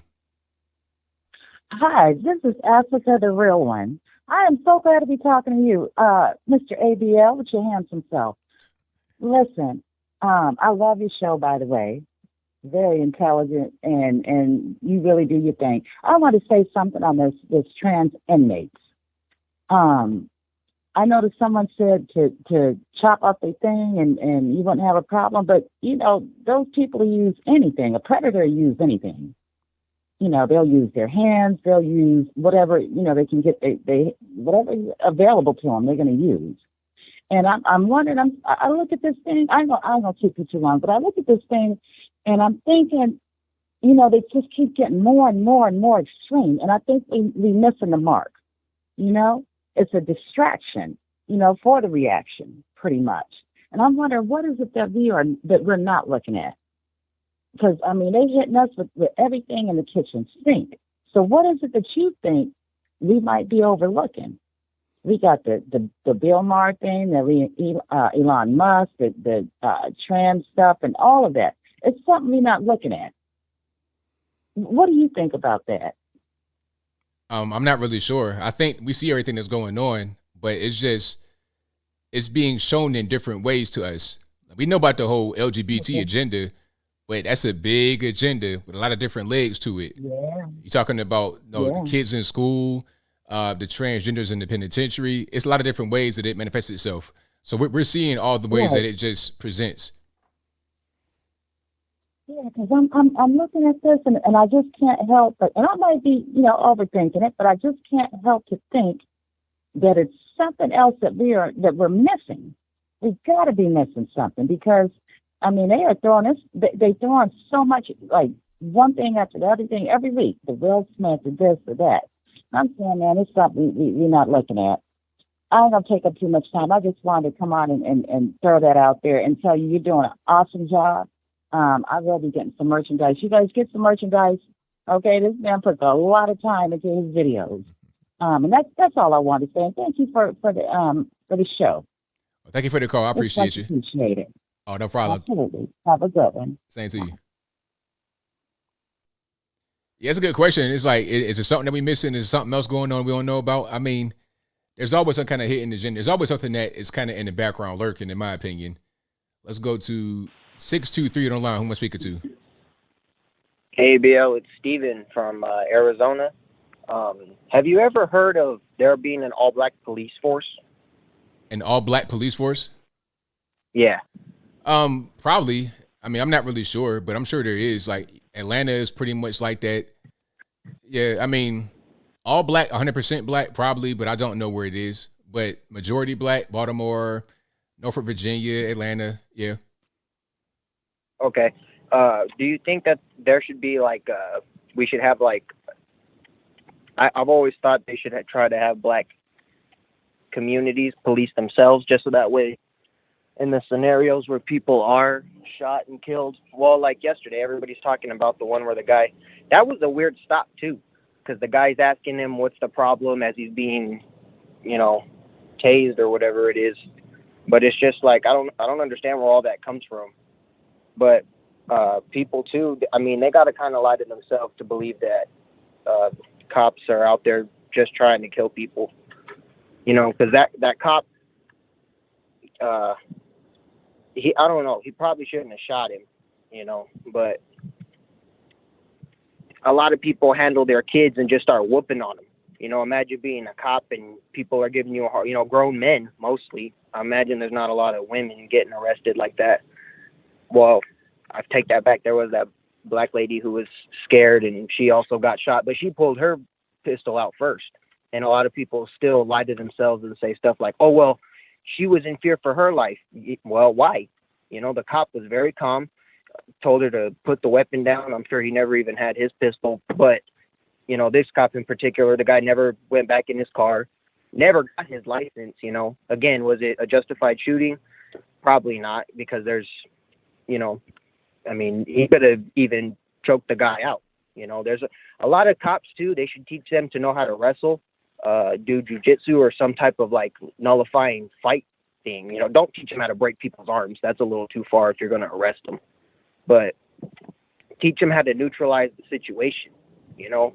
Give them guns, yes, for if things get out of hand. But there's no reason for the cops to go in. They should go in confident to the situation. You know, a lot of criminals and stuff, they are in fear of these cops, you know, white collar guys who are just doing their job, you know. But criminals are mostly ready for that kind of confrontation. You know, that's why they take it there, because they really don't, a lot of them really don't care what happens. And that's why you got to have that's why you have deadly force.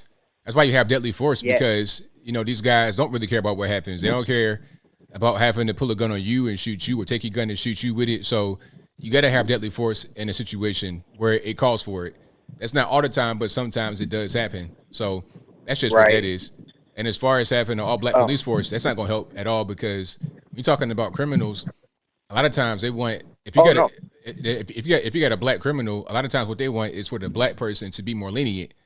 So that's not going to help. Yeah.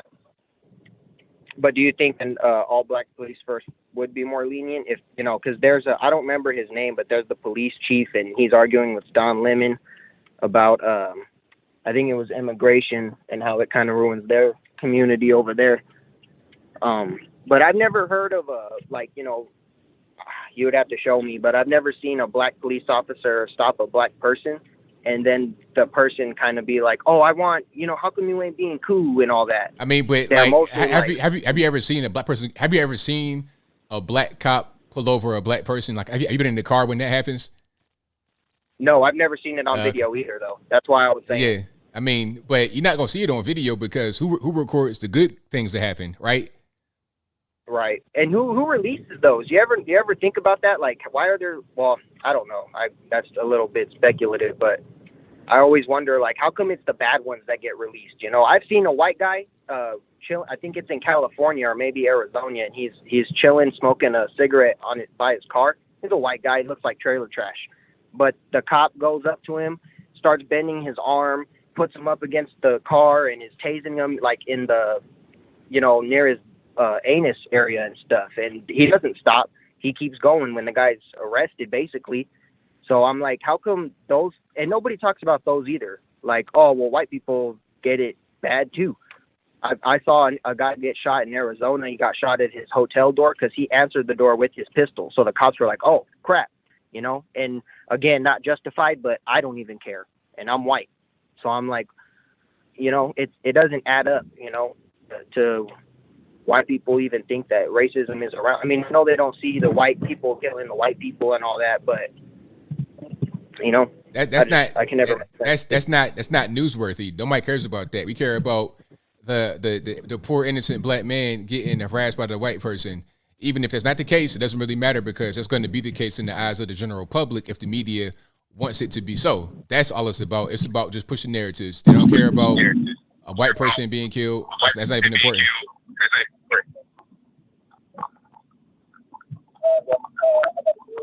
I don't. Your audio is messed up. So I'll let you go, boss. Thank you for the call, man. Appreciate it.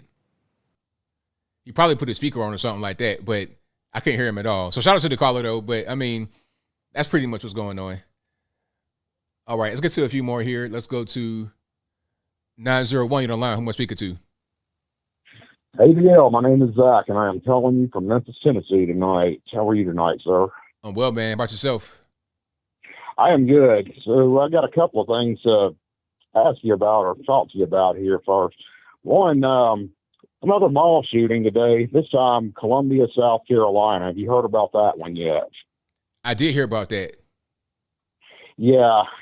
I'm not sure what all the details are on it because it was still pretty early on in the investigation, but a mall shooting, and it looks like it's one of those that's going to get covered up again by the mainstream media. So, surprise there, right? Right. Yeah.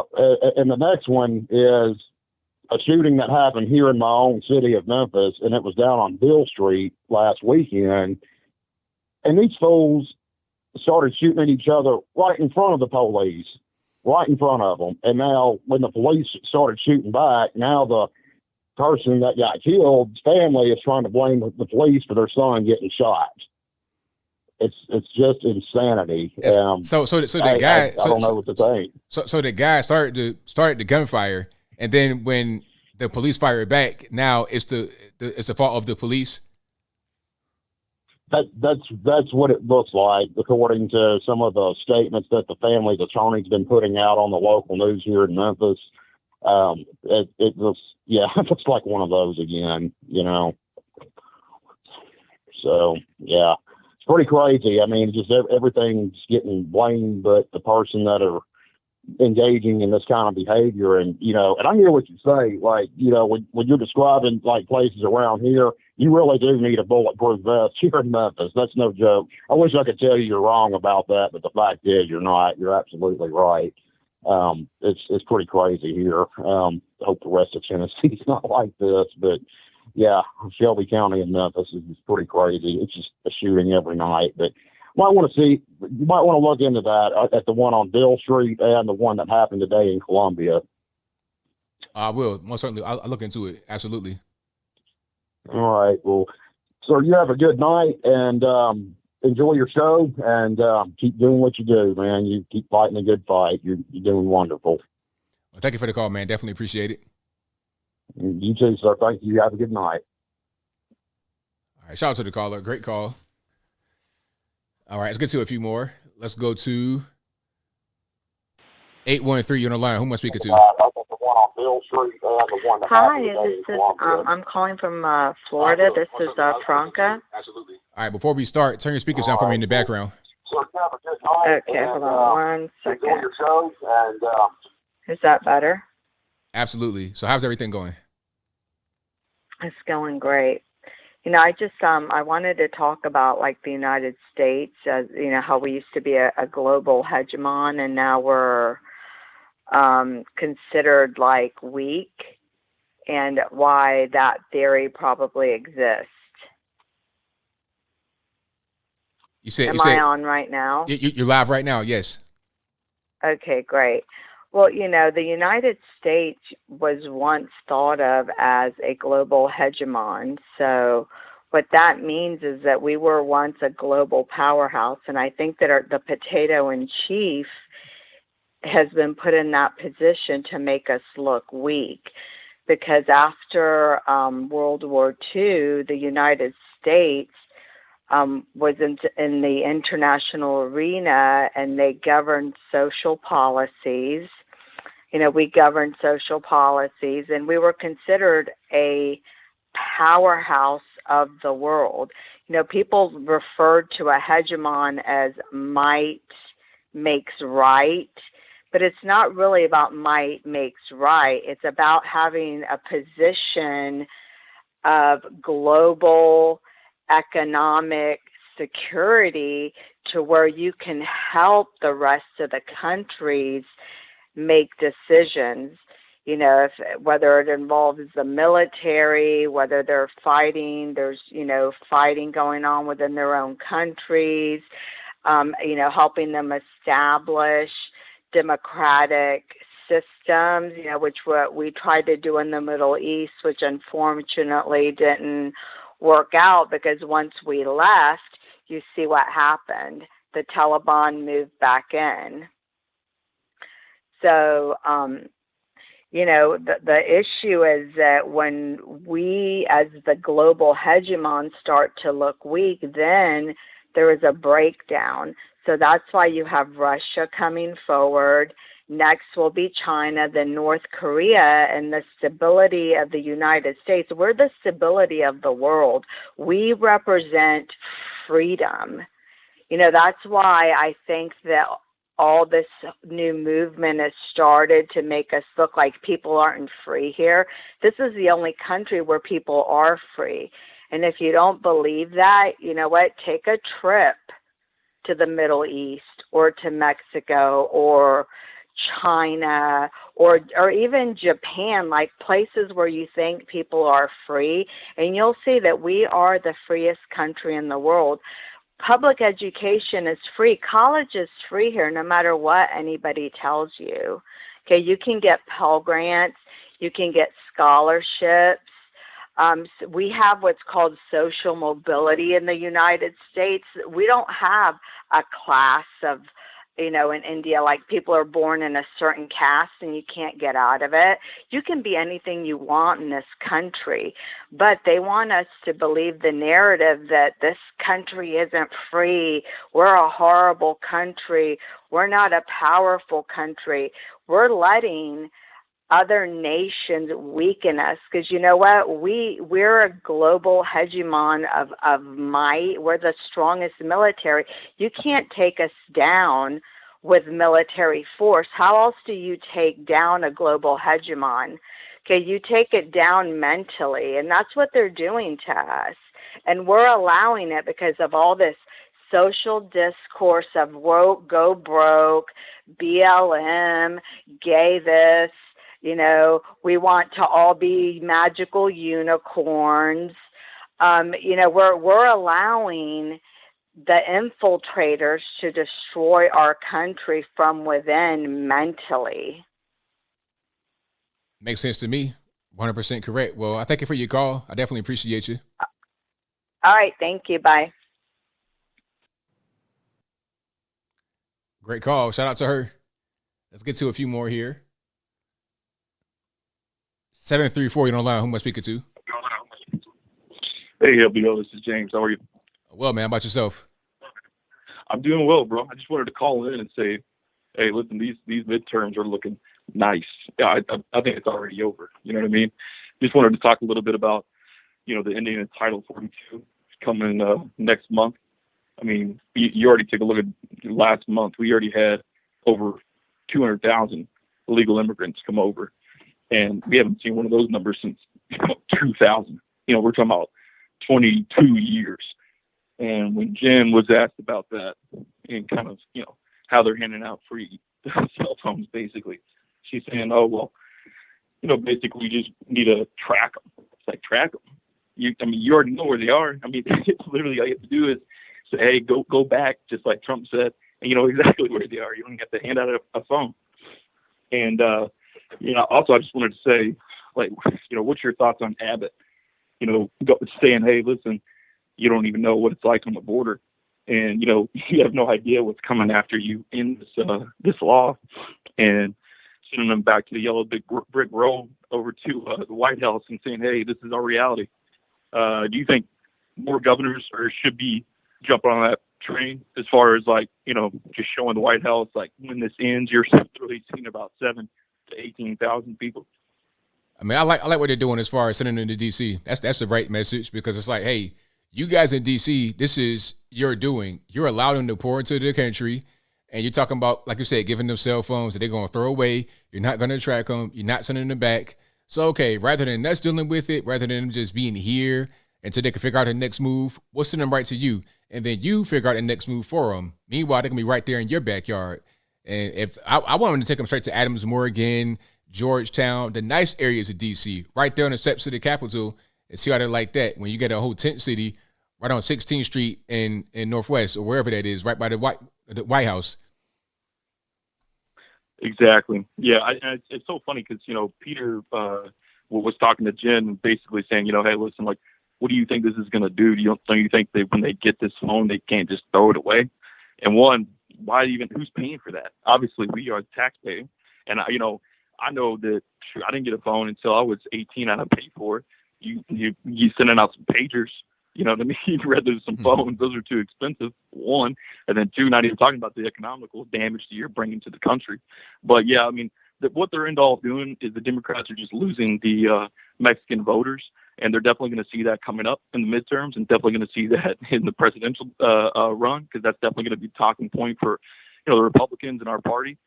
And I just think that I agree with you. I think that Abbott is definitely staying true, and him and DeSantis are together showing up and not just talking, but actually proving the point and showing the word. When they say that they're going to do something, they're going to go through it. DeSantis going against Disney.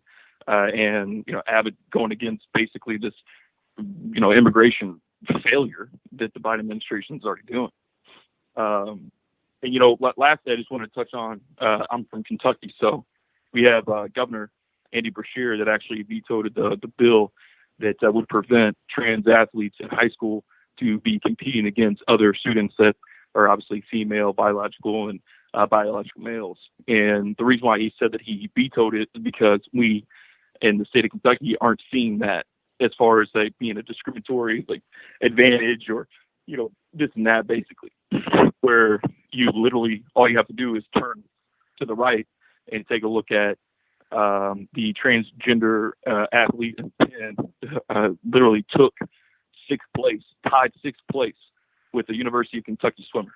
Both of them tied sixth place, and they had one trophy, basically gave it to him rather than her, and crushed her. And kudos to her, because she went on Tucker, actually got an interview on there, and shout out to her, because basically this governor is saying we don't have any examples of this going on, and how it's going to be basically detrimental to our kids in the state of Kentucky.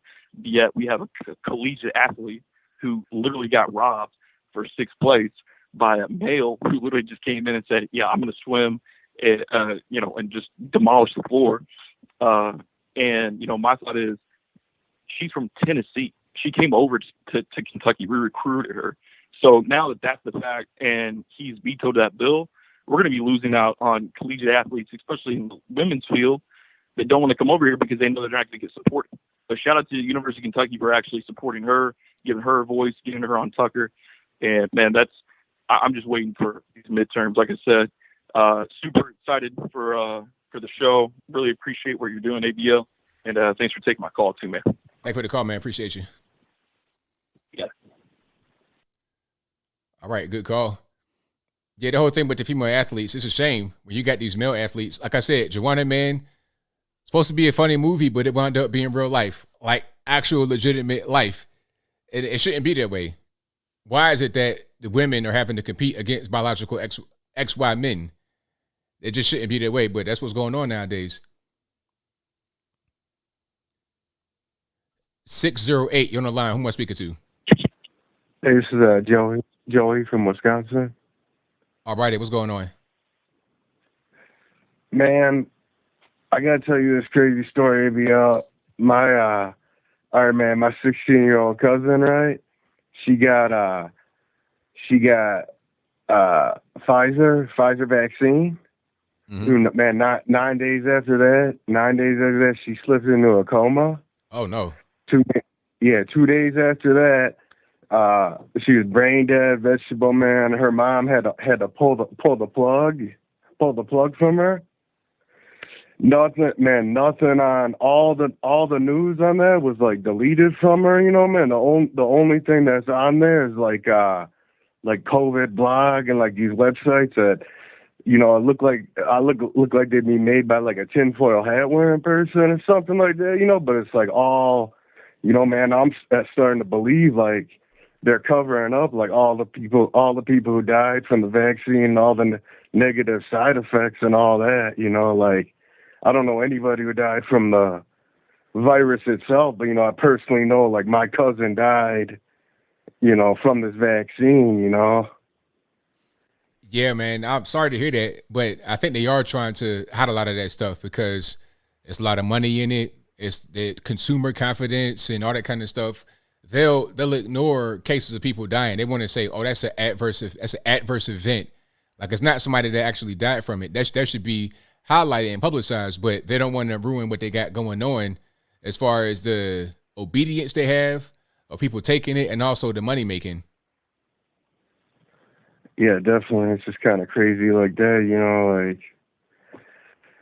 I don't know, man, all that, like all the news was just like, it's like her name doesn't exist. Like, you know, nothing's on Google. It's like she's like erased from Google. You know, the only thing she's on is like a couple different like little independent blogs where they're talking about it. You know, they look like they're just made by like, you know, some you know, kind of like conspiracy theorist website or something. But, you know, now that I see all those other people, you know, I'm thinking like, yeah, man, there's a lot more people dying and having bad side effects that they're just covering up, you know? That's right. Absolutely correct. So, yeah, man, I don't know. That's kind of pretty much all I got to say. But, yeah, keep up the good work, man. Thank you for the call. Appreciate you, man. Yeah, for sure. Yeah, man, that's rough. Sorry to hear that, my man. But yeah, it's a lot of that going on, a lot of that covering up because they don't want people to really understand the truth and to get down to the core of what's going on. They don't want that at all. 410, you're on the line. Who am I speaking to? Hey, ABL. This is mi nombre from outside D.C. All righty, man. What's going on? I just want to say that I think everybody missed the point. Tomorrow's Easter, but Christ will rise again. All righty. And that's it. But there you go. God bless you all. Thank you for the call, man. Appreciate it. Thank you. Yeah, short and sweet, straight to the point. Good call. Let's get to a few more. Let's go to calling on line speaker to 817. Yes, ADL. This is Chris in Arlington, Texas. How you doing? I'm well, man. How about yourself? I'm doing very well, thank you. Say, I'd just like to kind of like put out a public notice, you might say. Let's see, the Black Conservative Patriot, he's on YouTube as well, and I would advise people to go and hear what his video that he put up today. It was in 76 days, you will not want to be out in public. Now, I'll go a bit further. I went out and I bought a lot of long-lasting food, okay, and staples. Okay, we know what they did with the toilet paper thing. We know what they did with this pandemic. We know what they've done every time an election comes along. Okay, food shortages is coming. He keeps saying it, and I have no reason to believe that they're not going to do this, and because we already see the shortages in the stores here and there. Formulas is getting in short supply. They're rationing it. So I would just say to the public, I mean, get out there and get as much staples as you can. Then if nothing ever happens, hey, guess what? At least you'll have it if you need it. Because if it gets that bad, and look what's going to happen when people start going hungry, their kids going hungry. Where are they going to go? If the stores don't have it, where are they going to go to? They're going to be coming to people's homes. So we need to just get prepared. Try to keep your gas tanks full. Do whatever you can. Maybe just come together in families when it starts getting bad, if it gets bad. But we just need to think about the future because it's not looking very good for right now, ADL. Do you agree with that or not? I mean, I'm not sure it's going to get too bad, but it can. And I think that everyone should be prepared in case things do get bad, to where you have to really start trying to find food and water and things of that nature. Yeah, I'm just saying, just in case it happens. I mean, it may not be that bad, but at least you'd have something to eat. And as far as baby formulas go, when I was a kid and older folks from way back when, and I'm getting up in age, we didn't even have those kind of things. After the mother would say if she couldn't breastfeed, or we had a goat or a cow, we used pet milk half and half. And I believe, if I ain't mistaken, that's what my mother fed me, and she was fed and stuff like that.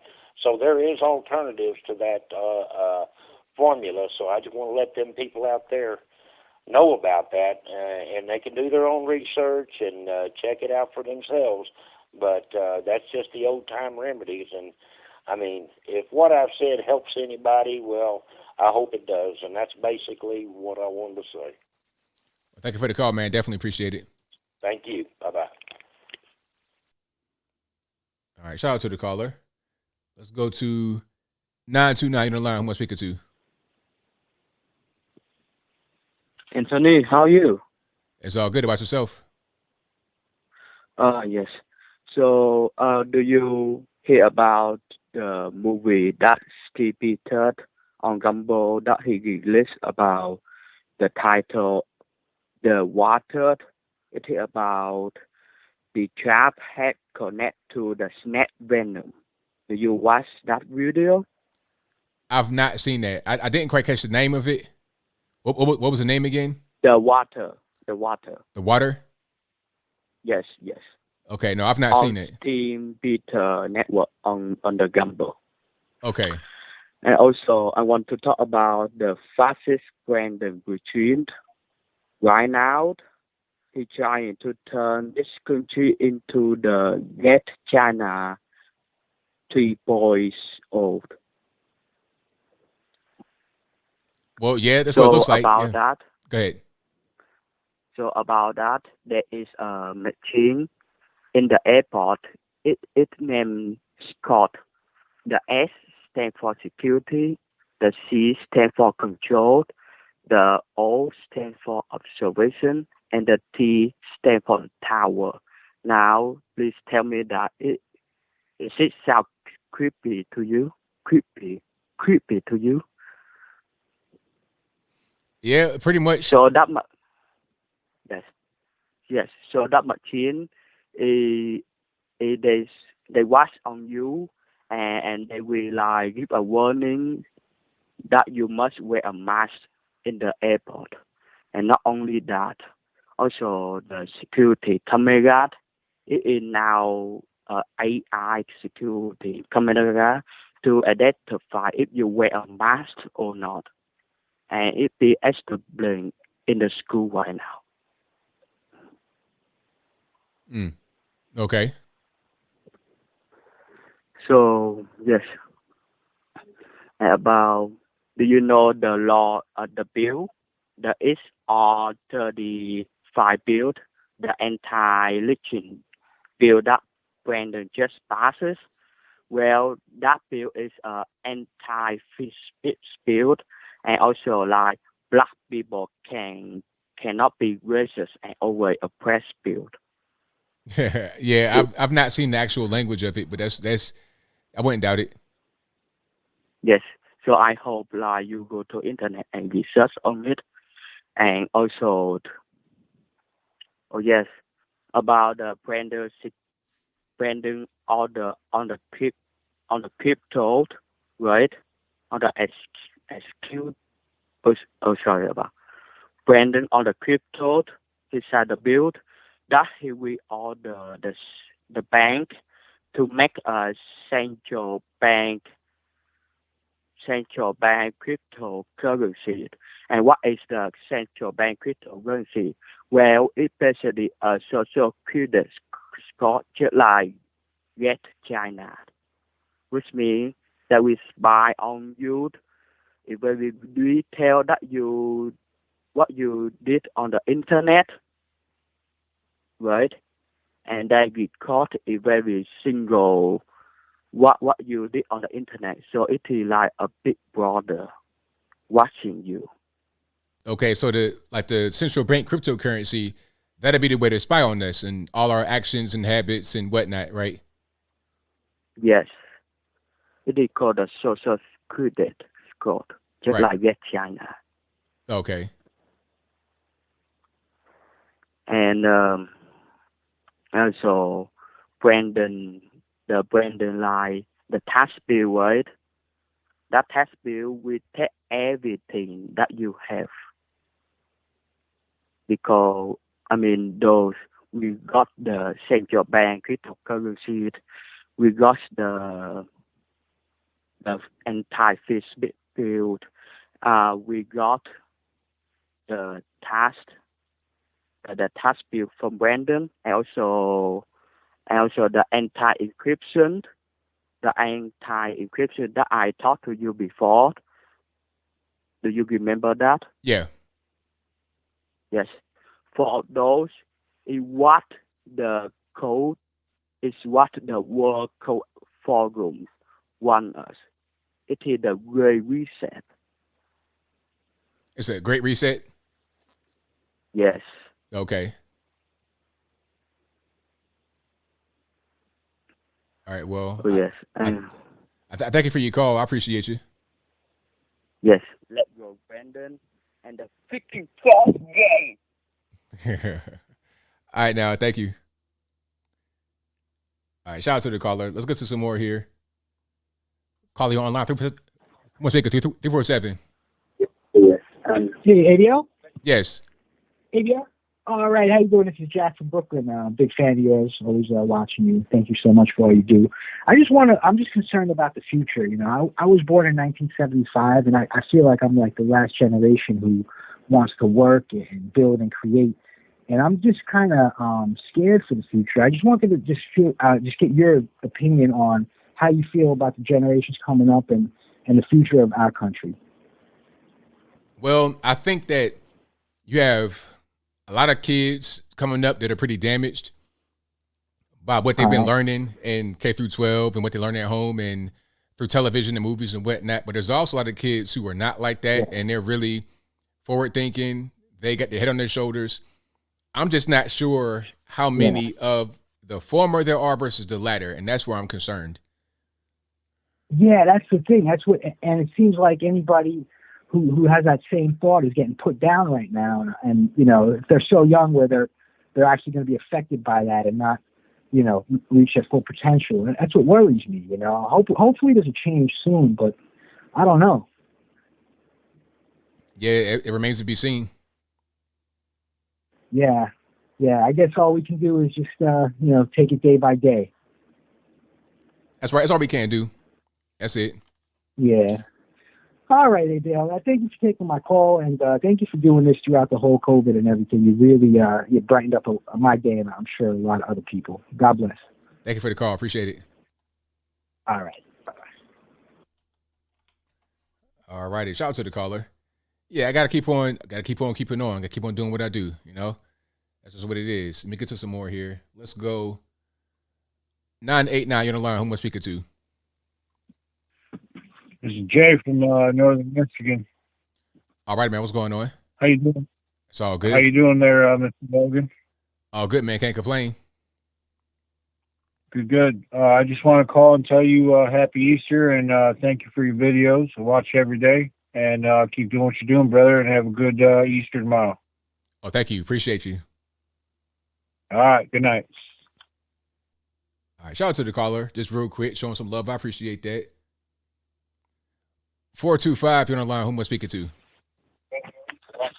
Hey, this is Jason. All right, man. What's going on? That's weird. I hear you on the. Is this ABL? Yeah, but turn your speakers down in the background for me because there's a delay. Oh, yeah, I turned it off.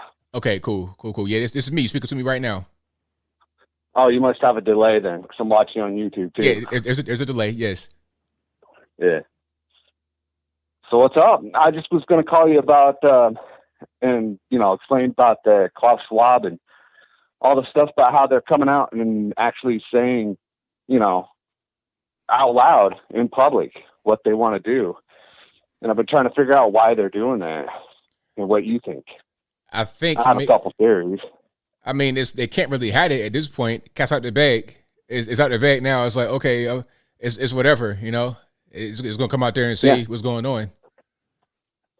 But you have Klaus Schwab literally talking about having people in different governments, talking about training different people for other governments, talking about taking out the population. Bill Gates has done the same thing. There's a guy that works with Klaus Schwab that's coming out talking about it. And I don't know, thought about it. And I think one of the things is, I have different theories, but one of them is, I think they literally think they're the good guys. I think they're doing the world a favor in everything they're doing. So they're just kind of upfront because they're like, we're the good guys. We're trying to help the world. We're trying to cleanse this world and save it. Right. Well, maybe I think that's a good way to look at it. They think that they are doing the correct thing, that they're not the bad guys. We, the people, the peons of the world, we're the bad guys. We don't know any better what we need for ourselves. So they got to come in and help us. Yeah, that's one of them. The other one was, I'm not a religious person. I want to be kind of agnostic, but is they keep on telling you, like everything I just said. And I wonder if there's some type of, literally, is there some type of war of heaven and hell? And there's like some type of code where they actually have to say it or something before they do it. Or I don't know. That sounds kind of weird, but I don't know. The whole world's weird today. It is. It really is. Nothing makes sense. And I do have one more question for you, if you don't mind. All right. Has Tim Pool asked you to be on his show, or have you attempted to try to be on his show? Well, I've not heard anything from Tim Pool, and I'm not really sure how to try to go about getting on there. But I go on there if they requested me. I go. I think it would be good for your channel, and you're fucking. Oh, sorry, you're a smart dude, and I like you, and I think you should go far, and it would really help out. I think you would attribute a lot to the show. Yeah, I love to go. That'd be fun. Right on. Well, anyways, it was good talking to you, and keep going, bro. You're a good guy. Thanks for the call, man. Appreciate you. Yep, take it easy. All right, shout out to the caller. Let's get to a few more. 304 on the line. Who am I speaking to? Yeah, trying to get on here with ABL. Hello? Yes, you're live right now, boss. Oh, how you doing, ABL? I've been Republican for over 10 years. I'm a 23-year-old. I've been Republican for over 10 years. I've been watching your show for 3 years. And ABL, sir, you're talking to a man who just spent 24 hours in a West Virginia jail over nothing, sir. Oh, man, what happened? What's the story behind this? I was on a four-wheeler, sir, and I was taking my cousin home, and I went to turn around on top of this hill there. He lives on a hill, his house is. And I went to turn around, and I see nothing but Logan County, West Virginia sheriffs, not state police, but sheriffs, And I had a 9mm on me. I ain't got no felony on me. It's legally in my name. They took my gun from me, and, well, I got kind of mad, and they brought a dog out and searched that guy's house. Well, on the way back, that dog peed on all four of my tires, brand new four-wheeler tires on my Honda 420. And I got kind of mad, honestly, and I called that dog a SOB, but not SOB. You get what I'm saying, boss? I got you. And, well, they took me to jail, and needless to say, I'm out on my own recognizance, but I just wanted to call and tell you what I went through, and Logan County sheriffs are one of the dirtiest they are. They went in my cousin's house after he took us to jail, and he stole their gun. Nick Tucker from Logan County stole my cousin's rings. He stole their money. This ain't the first time he done this to people in Logan County, West Virginia. You know what I mean, boss? Mm-hmm. See, I'm the one. I snapped to call you about a few months ago when West Virginia had a big old snowstorm. I'm sure you remember me, don't you? Mm-hmm. I do. Yeah. I'm 23-year-old, and man, I never did think I'd be the one in jail. You know what I mean? Telling the people I graduated with I went to jail. They like, you went to jail? You know what I mean? And I support the cops till now. I got them the blue line American flags all over the back glass of my truck, you know, in case I do get pulled over, but I ain't have yet, thank God. But I went to jail on the holler, ABL. Had you in the holler in the jail for real? Yeah, I swear to God, they took me in jail from the holler on my 4-wheeler. They almost towed my 4-wheeler. My mom didn't drive it home. They'd have towed my 4-wheeler. Stole my cousin's same chainsaw because we was cutting logs out of the road, you know, on the Gaswell Road. Stole his chainsaw. He said he'll probably never get it back. And I can't get my 9mm back till I go to court. I ain't gonna go to court in 4 months. So I got to go 4 months without my 9mm. But it's right. It's in my name, you know, constitutional carry in this state. I had the right to have it, you know. Right. The only reason I had it because I was in the mountains, sir. You know what I mean? Maybe else. Yeah, it get a little weird in the mountains, so you got to have it on you. Yeah, it's bear season too, you know, and this is a bear holler up here, and I wasn't getting eaten by no bear. That's right. But I just want to call and tell you what I was going through, and I just really needing an ear to hear me out. You know what I mean, ABL? I hear you, 100%. Have you ever heard of people going to jail over cussing a dog out? It's my very first time hearing it right now on the show. Well, I'm sure the people listening, it's probably their first time, too. You know what I mean? I'll send you a picture of my mugshot, ABL. I don't look like a happy camper in it. I even told that cop I'm a registered Republican. I support cops, too, now. I said that right to his face. And I was like, you keep doing people like this, you're going to turn people against supporting cops. Yeah, I hear you. Because ever since that George Floyd stuff, you know, I've been kind of on the cop side, you know, because you can't run from them, you can't fight them. Of course, you're not supposed to, and some people do. I didn't. He said, you're under arrest. I turned around and said, yes, sir. You know what I mean? What you're supposed to do. You can't be running from them or nothing. You know what I mean? You're just asking for it. Exactly. But thank you, sir. Thank you for the call, man. I appreciate you. Thank you. All right, shout out to the caller. Yeah, I know about Logan, West Virginia. He was not trolling. I know that little area. It's probably about an hour from Charleston, like south and west. Yeah, I've been out there. Yeah, up in a little real mountainous area. So, yeah, you got to have a weapon on you out there because it might be a little bit of everything in the mountains. A bear, raccoon, whatever you got out there. You don't want to get eaten up out there. Shout out to him. Yeah, I know he was mad that the dog that peed on his ATV. The dog peed on his ATV. You know he's mad about that. 701, you're on the line. I'm speaking to. Hey, ABL. This is Anti-View. How are you doing tonight? I'm well. How about yourself? I'm doing okay. Every time I've tried to call in, I just keep thinking, like, how do I follow that call? I don't have some of the stories that these people have, but I guess, I don't know. All I can do is shake my head. Calling tonight because I have a very interesting topic, and while I'm talking about it, I'll give you something to Google, so it gives you something to do while I'm talking. Look up if you can find anything about the CDC, about what you're supposed to do post-recovery. After you've had it, after you've been vaxxed, after you've been boosted, after everything, do you still have to screen yourself? Do you still have to take all these precautions? And I say that with some passion, and this is where, like, Uncle ABL, or maybe for me it'd be Cousin ABL, since we're the same age, would come into play, because I don't know how to not get emotional about this topic.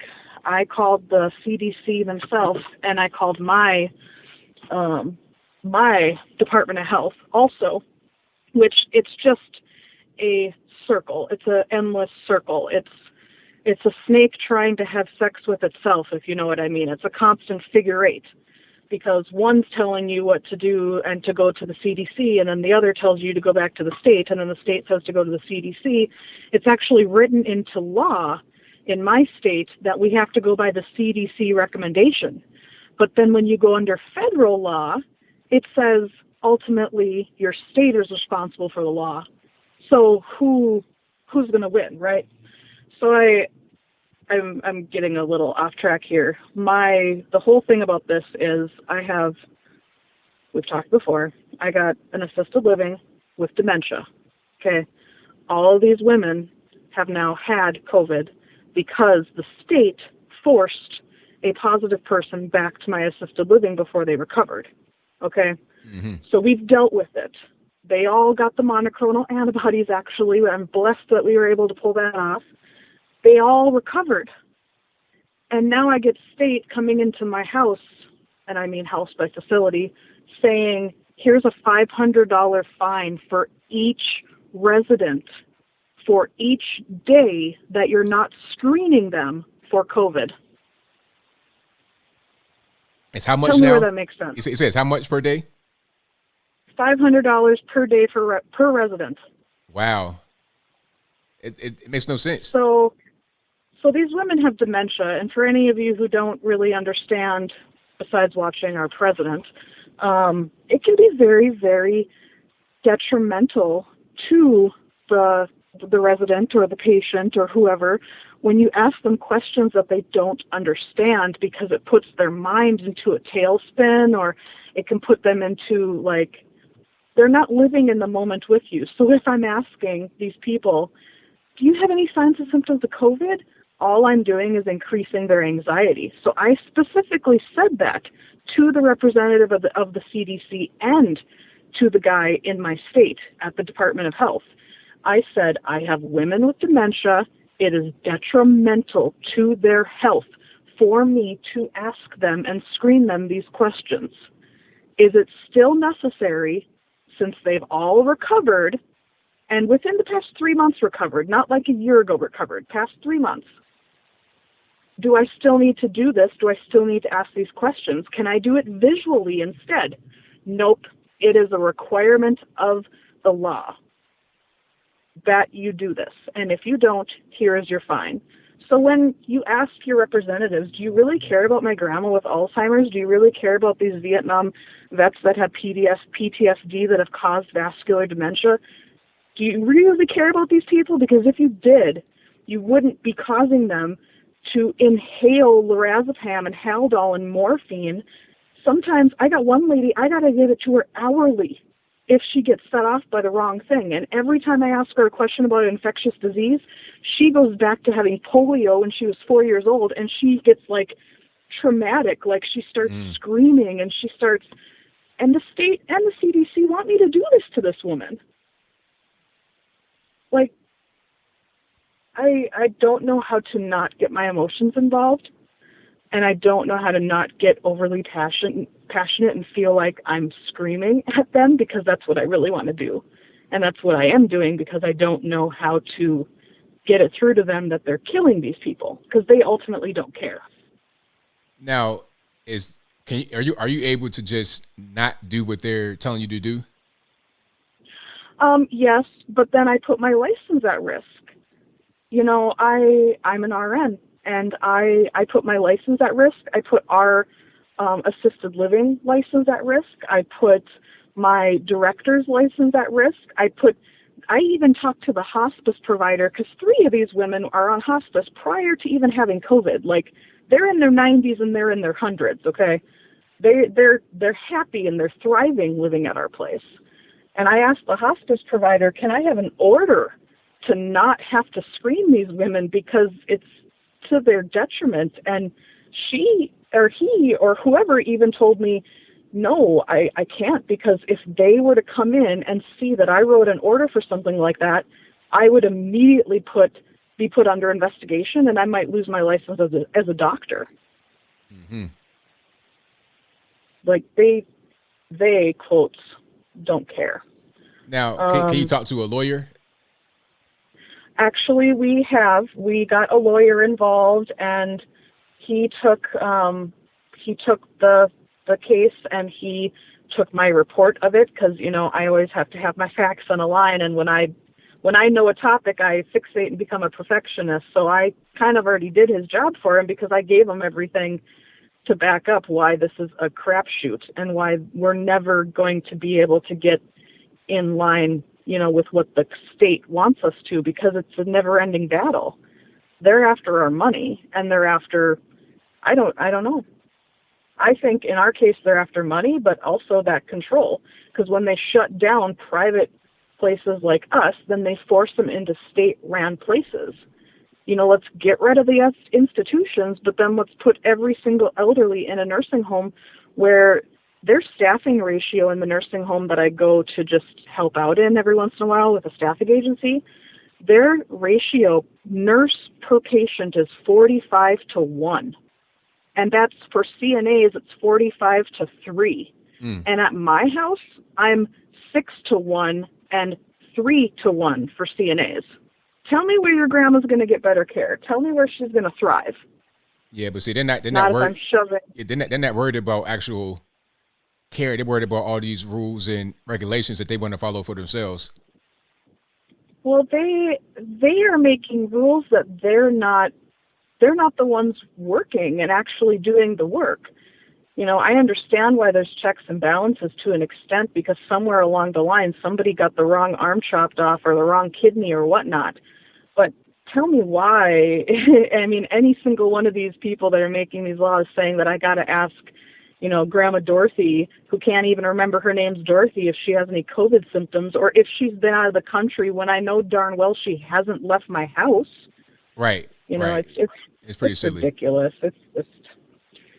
It's insane. But anytime you want to chat more about that, I got lots of dirt and lots of tea, and I thought that was a great way to celebrate my 13 months of finding you on YouTube. So I hope you have a great night, and hello to everybody in the chat. Thank you for the call. Definitely appreciate you. Yep. Bye. All right. Shout out to her. Yeah, I mean, it's just like these random arbitrary rules you just throw out there. It didn't make any sense. Let's go to some more here. 918, you're on the line. Who am I speaking to? Hey, what's up, ABL? It's Jakey Scotchman from Oklahoma. How you doing, buddy? Oh, it's all good, man. Can't complain. Yep. Me neither. I didn't catch all your shows tonight, but I looked at all the topics, and yeah, I've been following all that stuff. It's pretty crazy. But actually, that dude that called earlier, the guy from Virginia, I think he was, you know, had that thick accent, you know, about the dog. Yeah, West Virginia. You know, and the DC. Yeah, West Virginia, yeah. Well, anyway, I had a short story I thought I might share with you, if you don't mind. I mean, I'll make it short as possible. I mean, I live in Oklahoma, but I'm on really close to the Missouri border. And for a while when I was young, I lived in Missouri, like in the early 2000s. And there was one night where I came back from my dad's house, and we split like a 6-pack of beer over the day, you know. And I'm a big guy like you. I'm 6'3", like 240, 250. So like over the day, I had like 3 beers, you know, and I was totally fine.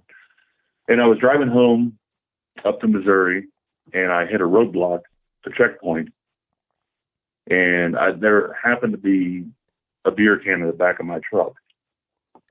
And that just set everything off right there, you know. And so I get out of the truck, and they do all the sobriety tests, and everything's fine.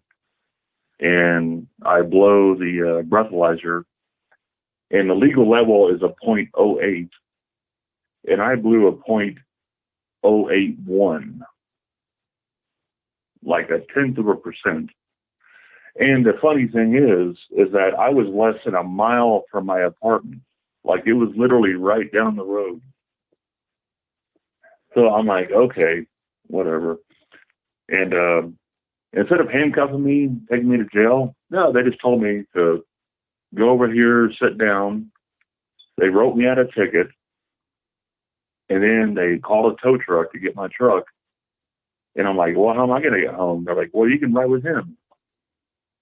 And I'm like, wait, so you're going to let me ride home with the guy that's towing my truck back to my place? They're like, yeah. And you're not going to put me in handcuffs. And all you're going to do is give me a ticket that's going to end up costing me about $5,000 over the next 6 months. Losing my license and just going through all kinds of crap, you know.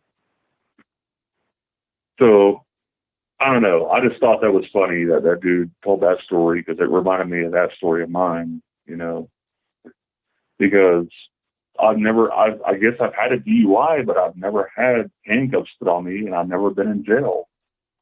You know, it was pretty much a money-making night. It was a checkpoint where they were just, you know, giving out tickets for whatever reason they could. So my point is, it's not, I don't know, it's just that, you know, there's good and bad police. You know, I love the police. You know, whenever you need help, they're there for you. You know, they're the people that you call. But like in any job, there's good ones and bad ones, you know. And these guys, they were just doing their thing. Like, they're like, all right, boys, we got to get out there. We got to make some money tonight. So my point is that, you know, don't let, you know, people of color, you know, don't think that they're just targeting you, okay? And this is in a totally white area, okay? So, I mean, I got treated like, you know, there was no reason for that, you know? So, right. You know, they'll treat anyone the same way. Doesn't matter if you're black, white, Hispanic, doesn't matter, you know? So it just happens. And that's why we can't, you know, classify everyone as in the same group. You know, we can't just say they're all bad or whatever. I mean, there's good apples and bad apples. That's all there is to it, you know. 100% correct. But either way, yeah, I went through all that. You know, it took about 6 months to get everything straightened out, and cost me a lot of money, and I haven't done it again.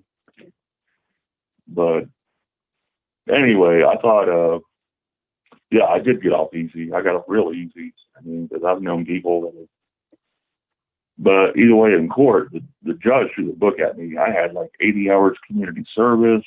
I had to go to all kinds of meetings. And this was my first ticket ever.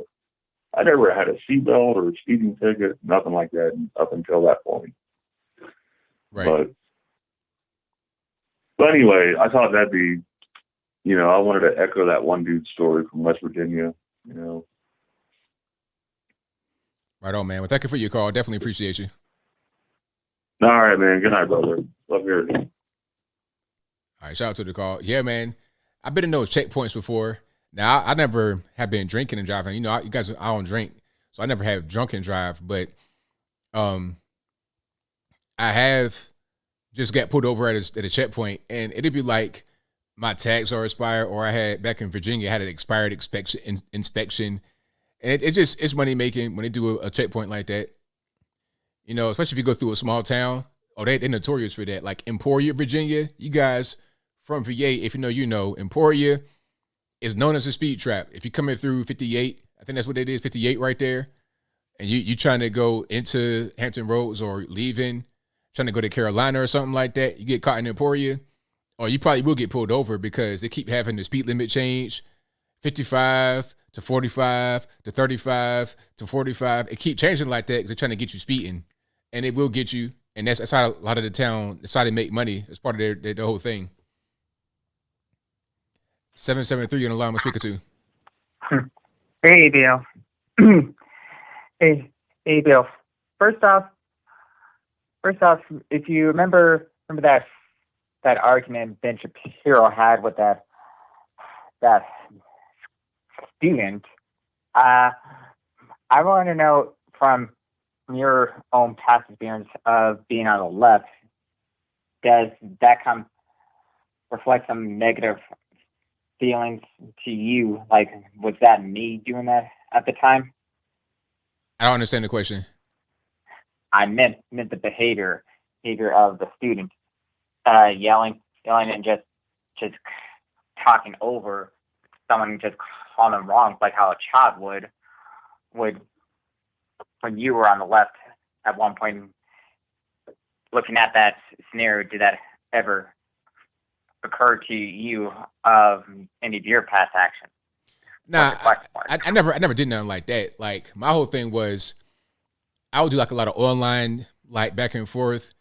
In my regular everyday life, I didn't really run into too many conservatives to even speak to them like that. So I never really had the screaming, Okay. and I never really had the screaming and hollering type thing. My thing was more, you guys are wrong, and I would try to prove my points. I would never just attack somebody and just talk about them. I talk about the points, but I was just wrong on my points. That was all. He was just incorrect in his points, and then went to try to attack the person. I never did nothing like that. Yeah, because from my experience, I've always been told to attack the argument instead of the person. Yeah. But oftentimes, because I'm dealing with teachers who are so gung ho on what the mainstream media's narrative is and doesn't question anything, it becomes impossible to kind of stick to that if the person you're talking to has zero clue what they're talking about, or the new information being provided. Because take, like, if you've seen Black Conservative Perspectives video about this questionnaire asking Black people if they still support Black Lives Matter. Now they know about the truth, where the money was going, and you wouldn't believe all the ignorance in that entire video. They say they still support them, even though they know now how about the money going there. Yeah, people a lot of times, even when they're confronting with the evidence is right in front of their face, they will still refuse to believe it. That's kind of how people are sometimes when they are really deep into a particular belief system. Okay, I do want to ask you one question, because I still disagree with you about keeping Twitter as reliable source. I'd like to know from you is, in your own words, what would you kind of describe Twitter as? Because where I see it, because of the left, I see it pretty much as a mental insane asylum, like one flew over its cuckoo's nest type of scenario. I mean, you could find that in there if you want to, but the thing is, you could find a lot of different things. There's a lot of different communities. There's a lot of different things being said.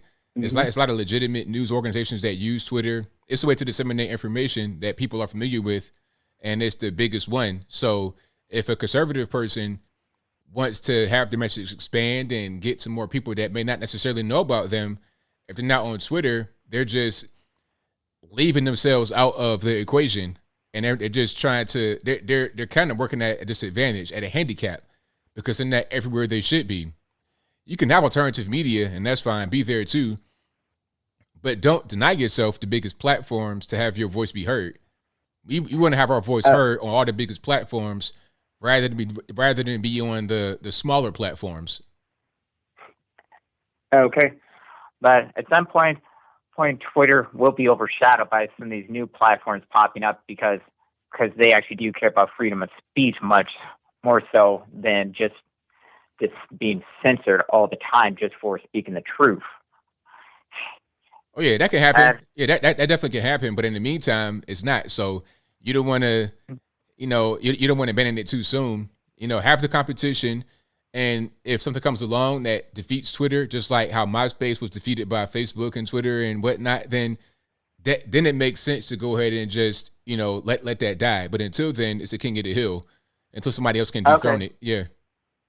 Have you seen the video of that bird pooping on Biden's head? I did see that. Well, yes. His shoulder, actually. Yeah, I saw that. That was funny. Well, there's an interesting meme out there that I kind of already shared with you of this FBI arresting this Trump-looking bird for pooping on Biden. Like he paid him to do it. That's funny. Yeah, but I do think, and I do agree with Jericho, that if Biden goes to like California, like San Francisco, should have a whole swarm of seagulls pooping on him like that. that could happen. Yep. Yeah, well, anyway, I do want to finally say that website I told you about, that I got about the Coof News, that website now has been censored for some reason, to the point where you can't access it. Oh, okay. That's unfortunate. Yeah.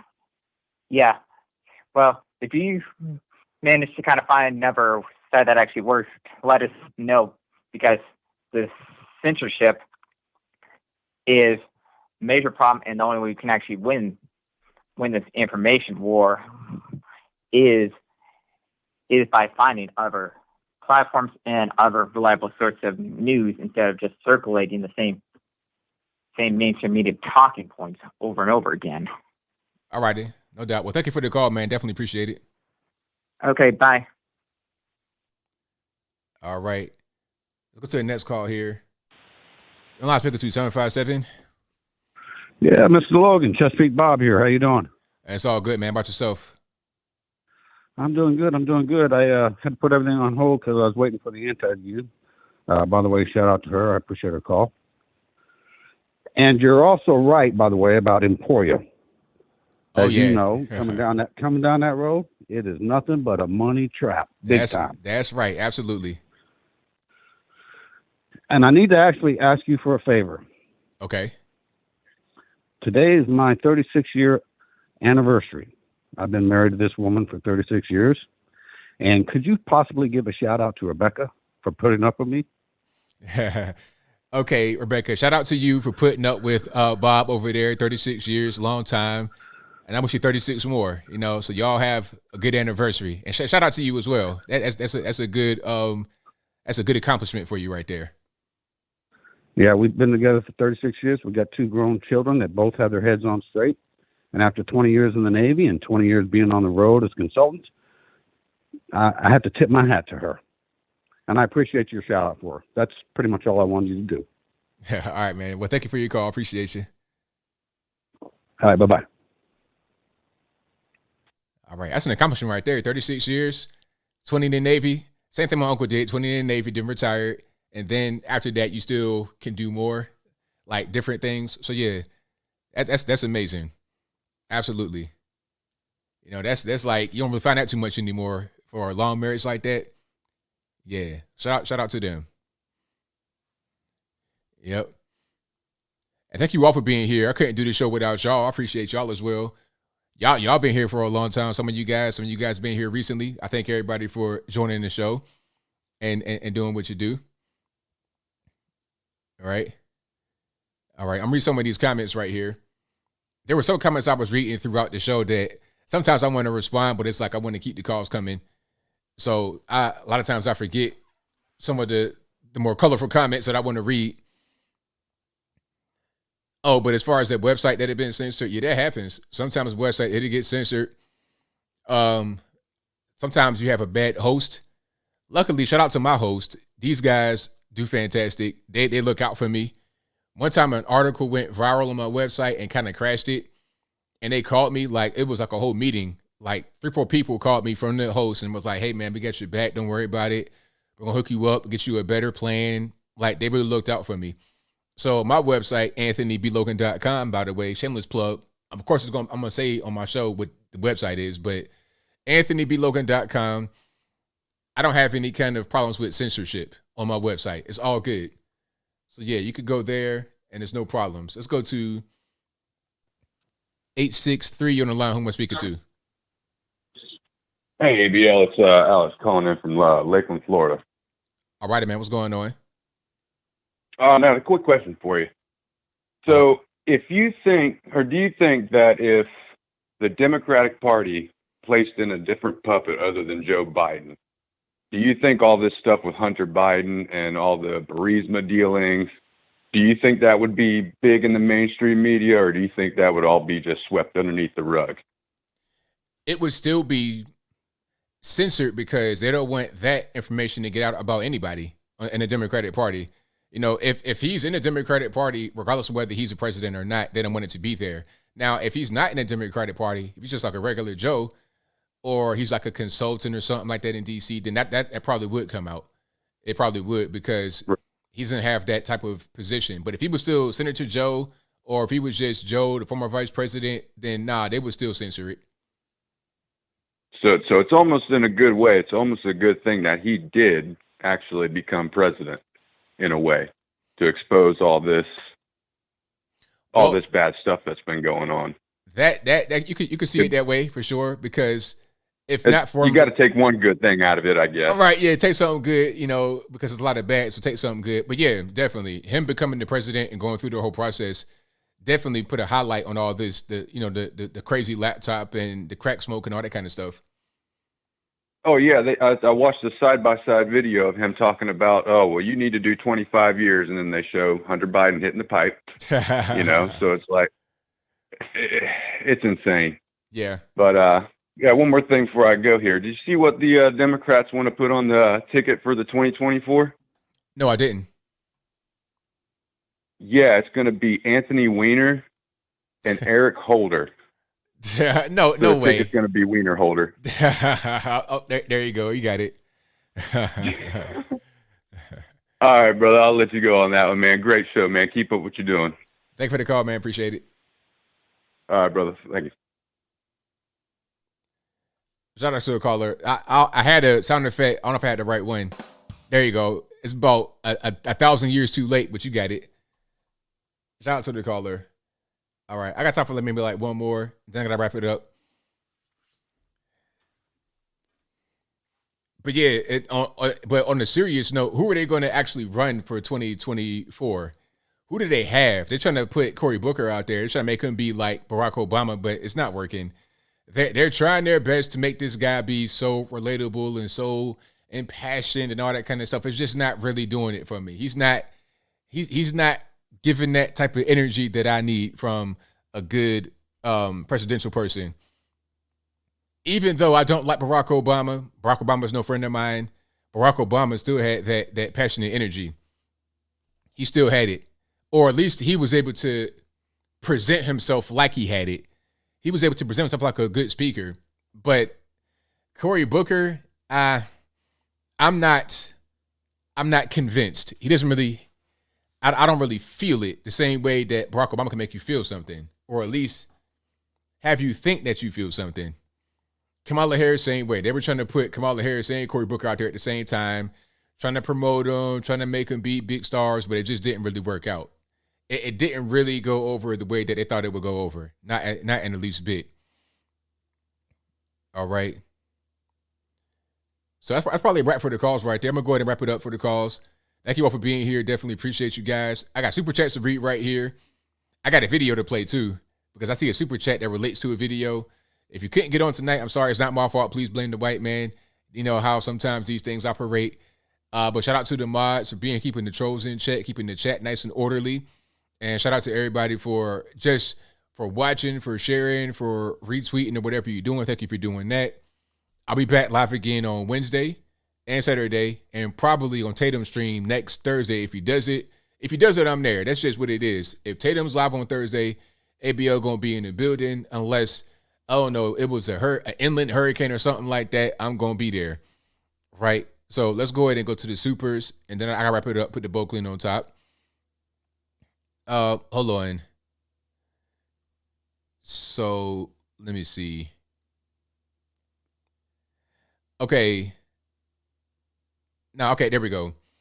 Fauna Face says, shout out to the lady who skipped out on the Parkland jury because of her sugar daddy.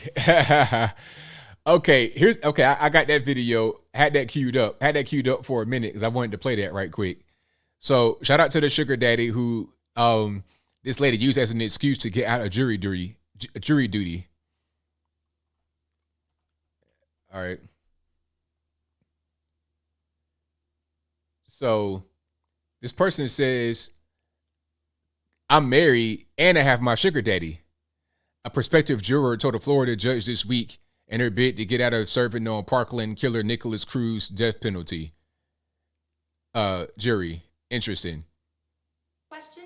Yes, please. And hold on, let me find your name. Miss Bristol. Yes, please. Yes. Okay, so I'm reading. So it's a whole entire month. First of all, let me clarify myself. Okay. July 7th is my birthday, the 4th is my son, the 18th is my other son. So that ain't gonna work out for me. Then I'm gonna realize. Okay, hold on. Wait. Don't talk too fast, please. We have to be able to understand. Okay. So you said that the July, there's dates in July that you're not available. What are those dates? July 7th, July 4th, which is closed, and July 18th. But then again, I need to figure out something. I have my sugar daddy, that I see every day. I'm sorry? You heard her. You heard her.